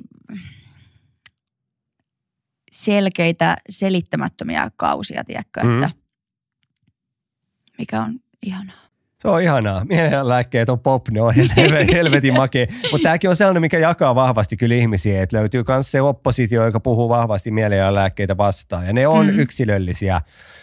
Jos uskoo Jumalaa, niin hän on antanut meille vapaan tahdon ja sillä vapaa tahdon me saadaan olla syömättä mielialalääkkeitä tai ottaa niitä, jos me halutaan. Että en mäkään tässä podcastissa nyt ikinä puffaa, että niin kuin syökää vaan enemmän nappeja, voitte paremmin, vaan ne on yksilöllisiä asioita. Just näin. Mun henkilökohtaista hyvinvointia ne tukee. Mä varmasti syön loppuelämäni.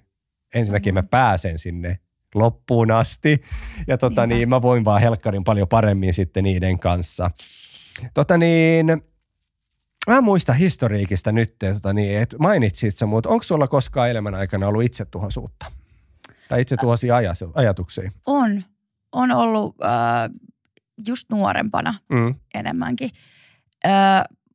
Mutta kyllä mä huomaan nykyäänkin, että just kun tuntee isosti ja just jos tulee niinku niitä isoja negatiivisia tunteita ja tuntuu, että ei ole mitään ulospääsyä, niin joskus jollain niinku kieroutuneella tavalla mä saatan, niinku, tai mulla saattaa käydä sellainen ajatus päässä, että no mutta voi tästä päästä pois niinku, sillä niinku yhdellä jutulla. Ja se siis helpottaa mua siinä hetkessä, että mä ajattelin, että no kyllä tästä pääsee pois. Että sillä.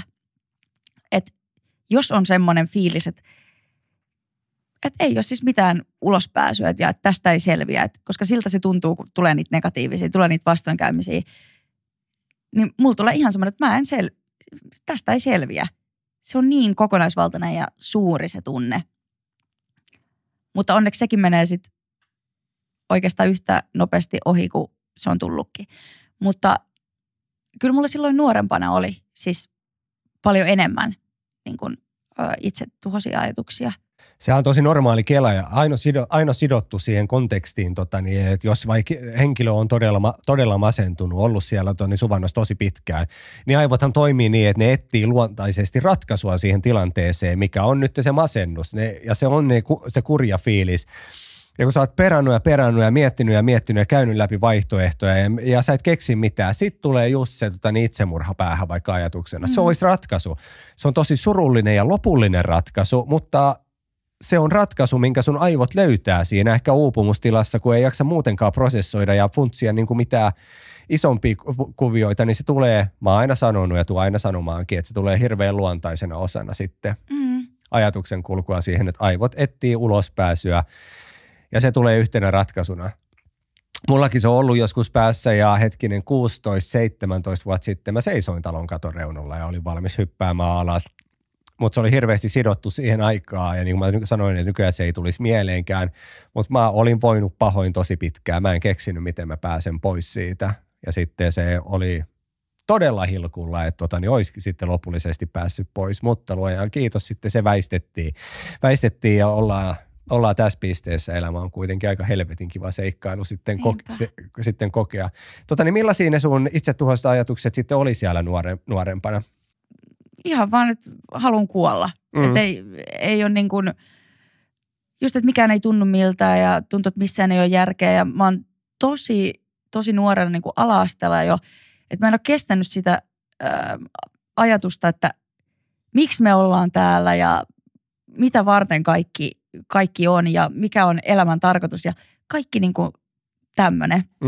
Niin tosi pienenä on mua jo ahistanut. Ja sitten kun noihän on siis kysymyksiä, mihin oikein kukaan ei osaa vastata tai ei ole mitään oikeaa vastausta, niin sitten kun kukaan aikuinenkaan ihminen ei ole osannut vastata niihin mulle, niin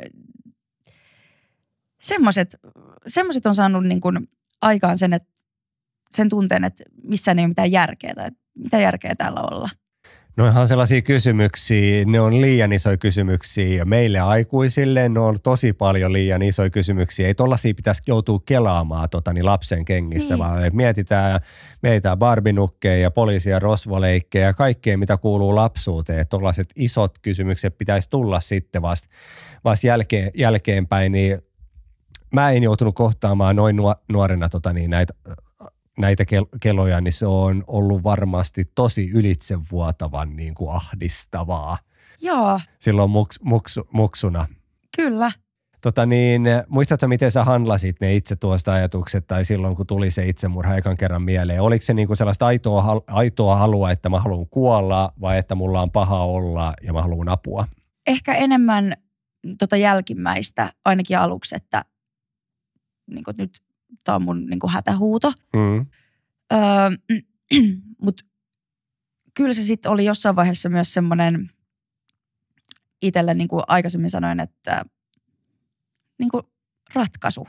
Niin kuin, että kun oma mieli on niin synkkänä, että se tuntuu olevan, että jotenkin se niin kuin tajuaa, tai tiedostin, että en mä sitä tee ja että tässä on mahdollisuus, että mä tuun selviämään niin kuin tästä kaikesta, mutta silti se tunne on niin vahva. Mutta kuitenkin mä en tiedä, olisinko mä koskaan kuitenkaan pystynyt siitä tekemään. Siihen en osaa vastata, mutta kyllä se varmasti on enimmäkseen ollut just sitä hätähuutoa. Ja niin kuin mä puhuin tuossa aiemmin siitä just, että kun kukaan ei anna meidän deadlinea, että milloin se kärsimysnäytelmä loppuisi, koska se tekisi monesta asiasta, mä uskallan väittää tosi paljon helpommin siedettävää, tietsä, että okei, 2 viikon päästä tiistain helpottaa, mä handlaan sinne, mutta se on justiinsa se tietämättömyyden pelko, kun kukaan ei pysty antaa meidän deadlinea, milloin se helpottaa. Okei, sä voit kertoa mulle, että nämä mielenlääkkeet alkaa auttamaan niin kuin noin 2-3 viikon päästä. Okei, mutta koska tämä koko paska on taputeltu, no kun sitä ei osaa kertoa, niin vitsi kun meillä olisi se deadline. Mä uskallan väittää, että niin kuin moni itsemurhakin olisi estettävissä, jos pystyy kertomaan ihmisille, että 100 varmasti, että tämä tulee helpottamaan. Mutta kun siellä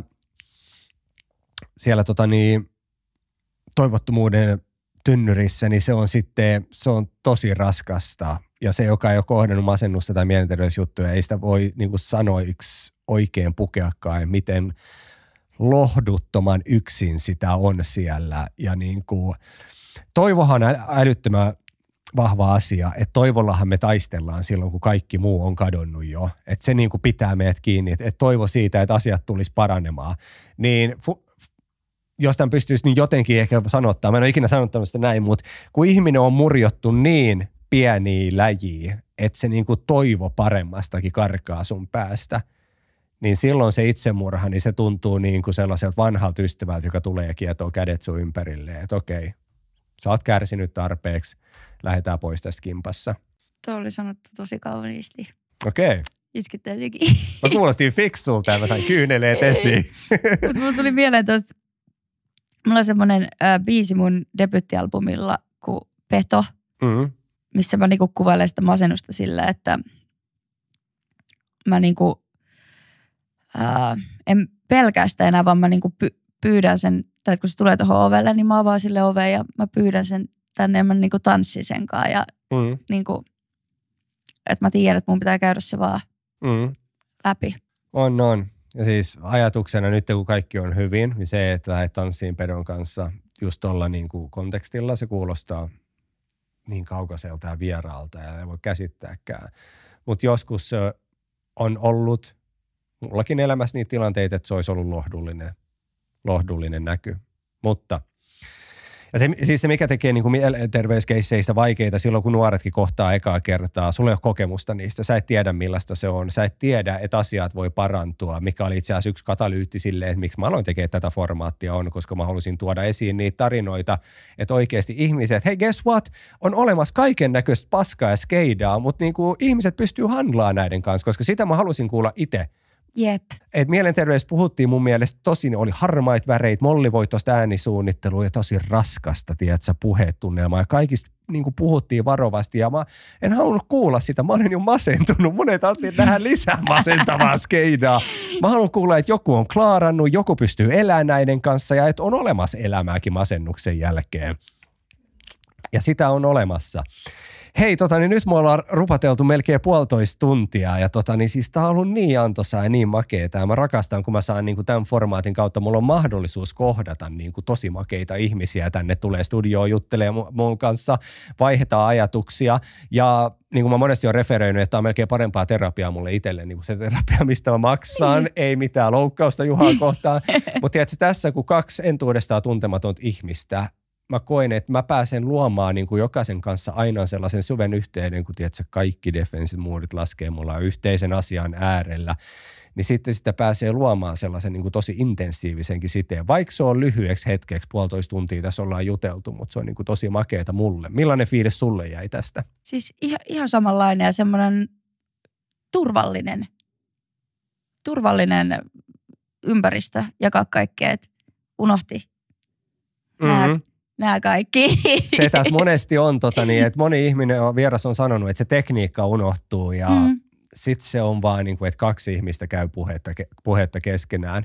Ja sillähän me normalisoidaan puhetta ja kun me jutellaan asioista normaali äänensävy, että on ihan yhtä normaalia kuin että laitetaan aamupalaa tai puetaan vaatteet päälle, niin sillä me saadaan normalisoitua jengille sitä keskustelua versus sitten se vanha malli, joka on huono ja toimimaton, että tiedätkö, mä kyselen varovasti sulle täältä nyt mikin takaa, että mä vaan nyt, että sä vaan mene rikki siitä mun kysymyksessä ja ettei vaan daivata, vaan niin kuin, että brutaalisti kaikki rehellisesti esille, koska jos me aikuiset ei puhuta täysin avoimesti, ilman häpeää näistä asioista, me ei voida mitenkään niin kuin luoda nuorille parempaa, me ei voida opastaa, me ei voida luoda sellaista mielikuvaa, että näistä asioista on ok puhua, kun näistä on ja nämä on normaaleja juttuja kaikille. Niin tosi makeeta, että olit osana tätä podcastia ja mä uskon, että sun jaksolla on iso vaikutus ja luo paljon vertaistukea tonne jengille. No mä toivon näin, että jos edes yhdelle tyypille voi antaa jotain, niin se on jo todella iso voitto. Se on tosi iso voitto ja se oli munkin ihan sama kela silloin, kun mä lähdin tekemään tätä. Ja mä muistan edelleen, siis mä oon saanut paljon palautteita kyllä liittyen formaattiin, mutta se oli jotain ihan ensimmäisiä. 15-vuotias tyttö, joka kertoi, että hän on viilellyt, hänellä oli itsetuhoisia ajatuksia, hän oli masentunut. Ja nyt mä en glorifioi itseäni millään tavalla, koska niinku kyse ei ole millään tavalla minusta tässä formaatissa. Mä ymmärrän, että mä olen katalyytti, mä annan ihmisille mahdollisuuden tulla tänne ja pukea. Yhdessä luodaan hyvää. Mutta valehtelisi, jos mä väittäisin, että se ei tuntunut hyvältä, että kun hän niinku löysi sitten podcastin, niin hän lopetti viiltelyn, hän puhui vanhemmille itsetuhoisuudesta, hän pääsi terapian piiriin, hän on koulussa takaisin ja voi nyt paljon paremmin. Se on niinku joka kerta, että jos mulla on huono päivä ja mä muistan, jos mulla on huono päivä, mä murjon ehkä itseäni oman pääni sisällä ja nyt sä olit paska tossa tänään ja nyt sä olit paska tossa tänään, niin se on tavallaan sellainen mun ankkuripiste, niin mä voin muistaa sen, että se oli niiden ekojen joukossa ja sit voi kokea sellaista, koska siitähän me voitaisiin puhua ummet ja lammet, että onko epäitsekkäitä tekoja oikeasti olemassa. Mä epäitsekkäästi teen tätä ja mä haluan parempaa ja tää on mulle intohimosta, koska mä olen helvetin sekaisin, niin luoda sitten parempaa. Mutta kyllähän mulle tulee hyvä fiilis. Mä pystyn kohtaamaan oman peilikuvani, sen oman menneen paskamaisuuteni, tiedätkö, paljon paremmin. Mä teen sellaista sovitustyötä, että okei, mä oon tehnyt aikanani paljon vauriota, nyt mä teen paljon. Yritän tehdä paljon parempaa niin, että sitten mä voin joku päivä poistua tästä maailmasta hymyillen. En silleen dramaattisen poistuman kautta, vaan niin kuin luontaisen poistuman kautta sitten joskus. Hei, otetaan pari vakiokyssäriä loppuun ja sitten päästään sut jatkamaan päivää. Kun miettii, mitä kaikkea sä oot kohdannut tuolla ja jos tuo katselijoissa, kuuntelijoissa on nyt sitten ihmisiä, jotka kohtaa samoita asioita. Anoreksia, ADHD-diagnoosi on ehkä niin kuin oman tunnesäätelynsä kanssa kateissa. Niin mitä sä neuvosit? Mistä lähtee taklaamaan? Voi apua. Ja sulla on 0,5 tuntia aikaa. Go!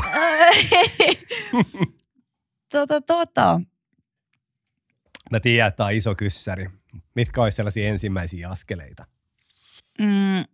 Varmaan ainakin, että jos ei ole sanonut kellekään vielä, niin kertoo jollekin läheiselle, kehen luottaa.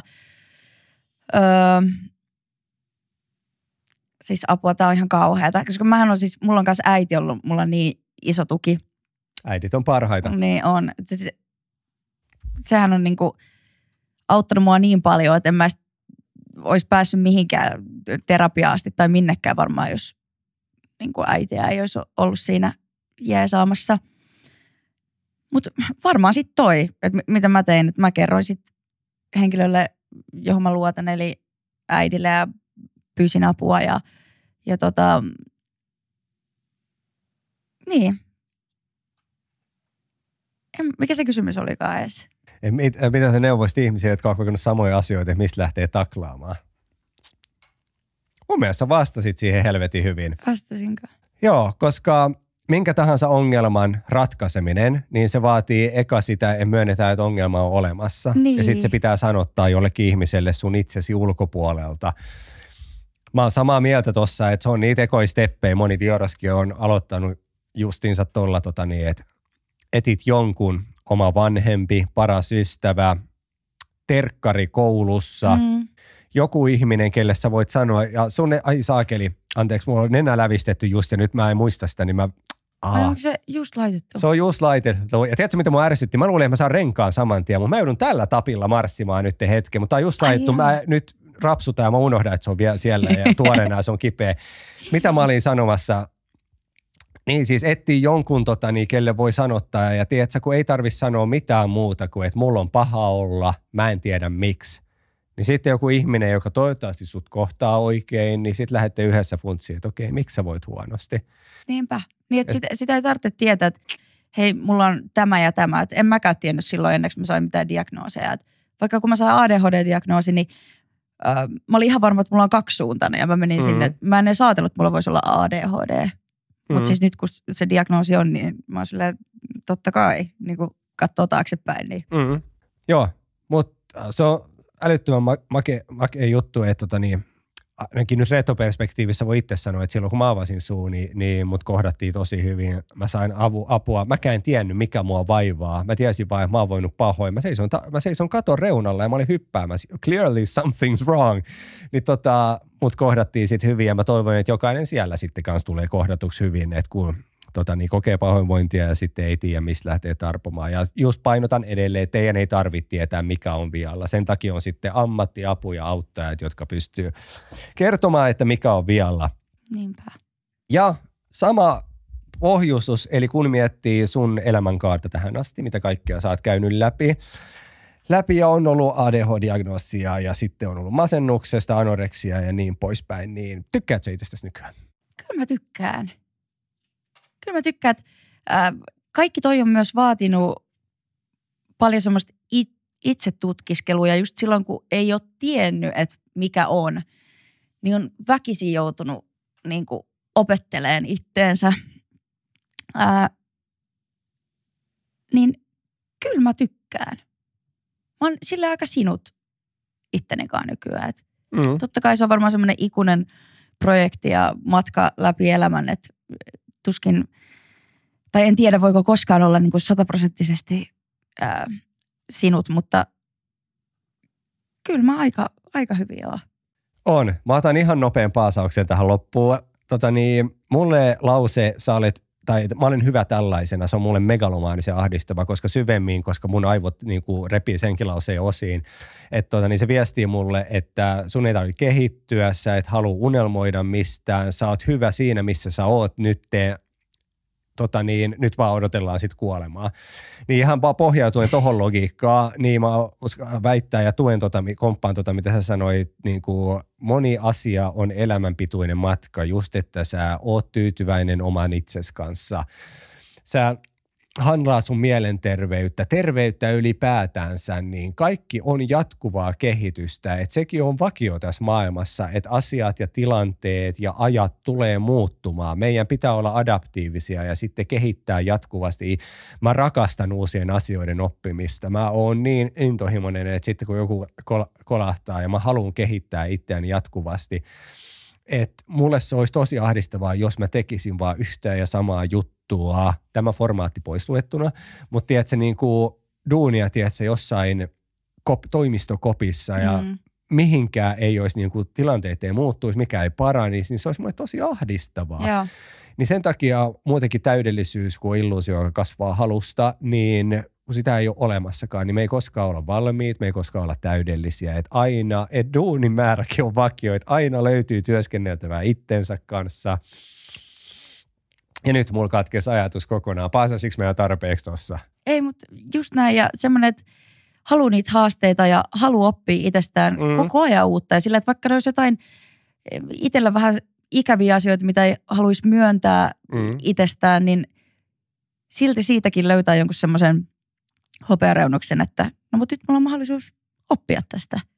Just näin, oma itsensä haastaminen, mä rakastan sitä. Se ei ollut, se oli joku viimeaikaisista vieraista ja mulla oli vahva mielipide jostain asiasta X. Mä nyt en muista, niin mä en referoi päin persettä. Joo. Ja tämä vieras sitten kertoi oman näkemyksensä ja se haastoi mun ajattelua, se mitä hän sanoi mun oman pääni sisällä ja mä laajensin omaa ajatteluani ja mä rupesin muuttaa sitä mun omaa ajatteluani, koska sekin, että jos mä niin kuin jääräpäisesti juurtuisin vaan siihen, että tämä on mun mielipide, tämä on aina mun mielipide, se ei tule ikinä muuttumaan, niin sekin on sellainen tosi ahdistava ajatus. Ja mä rakastan sitä tunnetta, että joku osoittaa, että mä oon väärässä, koska se tarjoaa sen mahdollisuuden, että mä voin tietää kehittyä. Okei, mä opin sulta jotain. Sä ootkin oikeassa. Mä oon ajatellut tätä vähän nurinkurisesti. Kiitos, kun osoitit, että mä oon väärässä. Enkä mä jää sen häpeäprässin alle, että niin kuin mä nyt näytän tyhmältä, koska mulla oli tää mielipide. Vai niin kuin, mitä enemmän ihmiset osoittaa, että mä oon, jotkut mielipiteethän on ihan niin kuin legit vakioita. Ja jotkuthan on sellaisia sitten, että mitä voi muovata. Mutta se, että jos joku pystyy osoittamaan, että mä oon väärässä jossain asiassa tai haastamaan sitä mun ajattelua. Mä rakastan käydä dialogia. Mun mielestä parasta keskustelua on käydä jonkun kanssa, kenen kanssa mä oon eri mieltä lähtökohtaisesti. Se voi olla, että mä muutan mielipidettäni. Se voi olla, että se ei ole, että se vahvistaa se dialogi, kun se on rikastuttavaa rauhallisesti, että se faktoihin pohjautuvaa. Niin se vahvistaa sitten sitä mun mielipidettä, että ei, kyllä mä oon edelleen tätä mielipidettä ja mun mielestä sä olet vaikka väärässä. Tai me voidaan olla eri mieltä asioista, että käydä hyvä keskustelu, kenenkään ei tarvitse suuttua ja oli niin kuin ilo silti keskustella. Niinpä. Ja toi on myös, ainakin itse mitä arvostan muissa ihmisissä on se, että jos joku pystyy myöntämään vaikka olleensa väärässä tai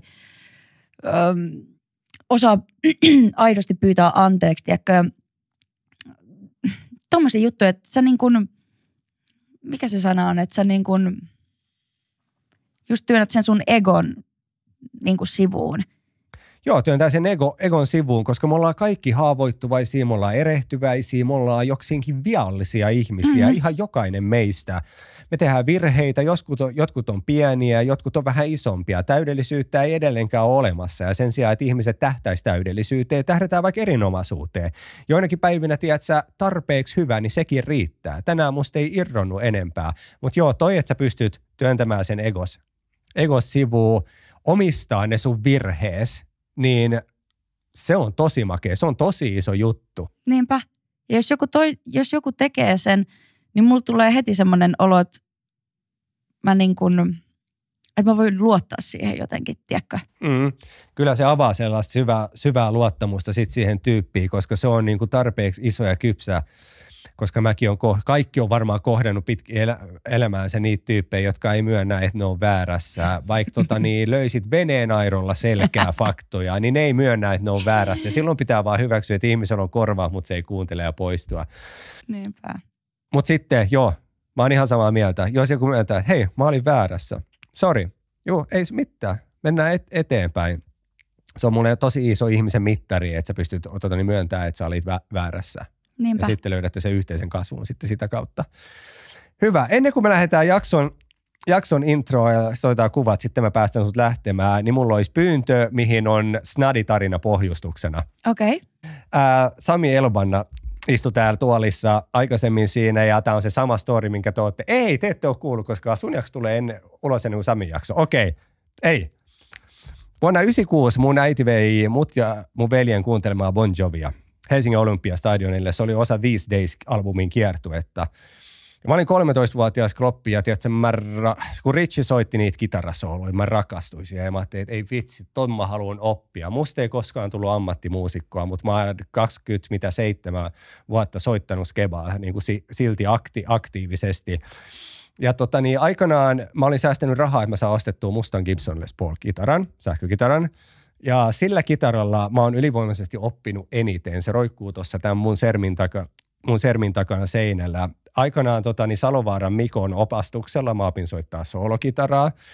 Ja mä oon istunut satoja tunteja se kitara kädessä. Joten nyt mä oon pystynyt luomaan mielikuva, miten tärkeä se soitin on mulle. Eikö se?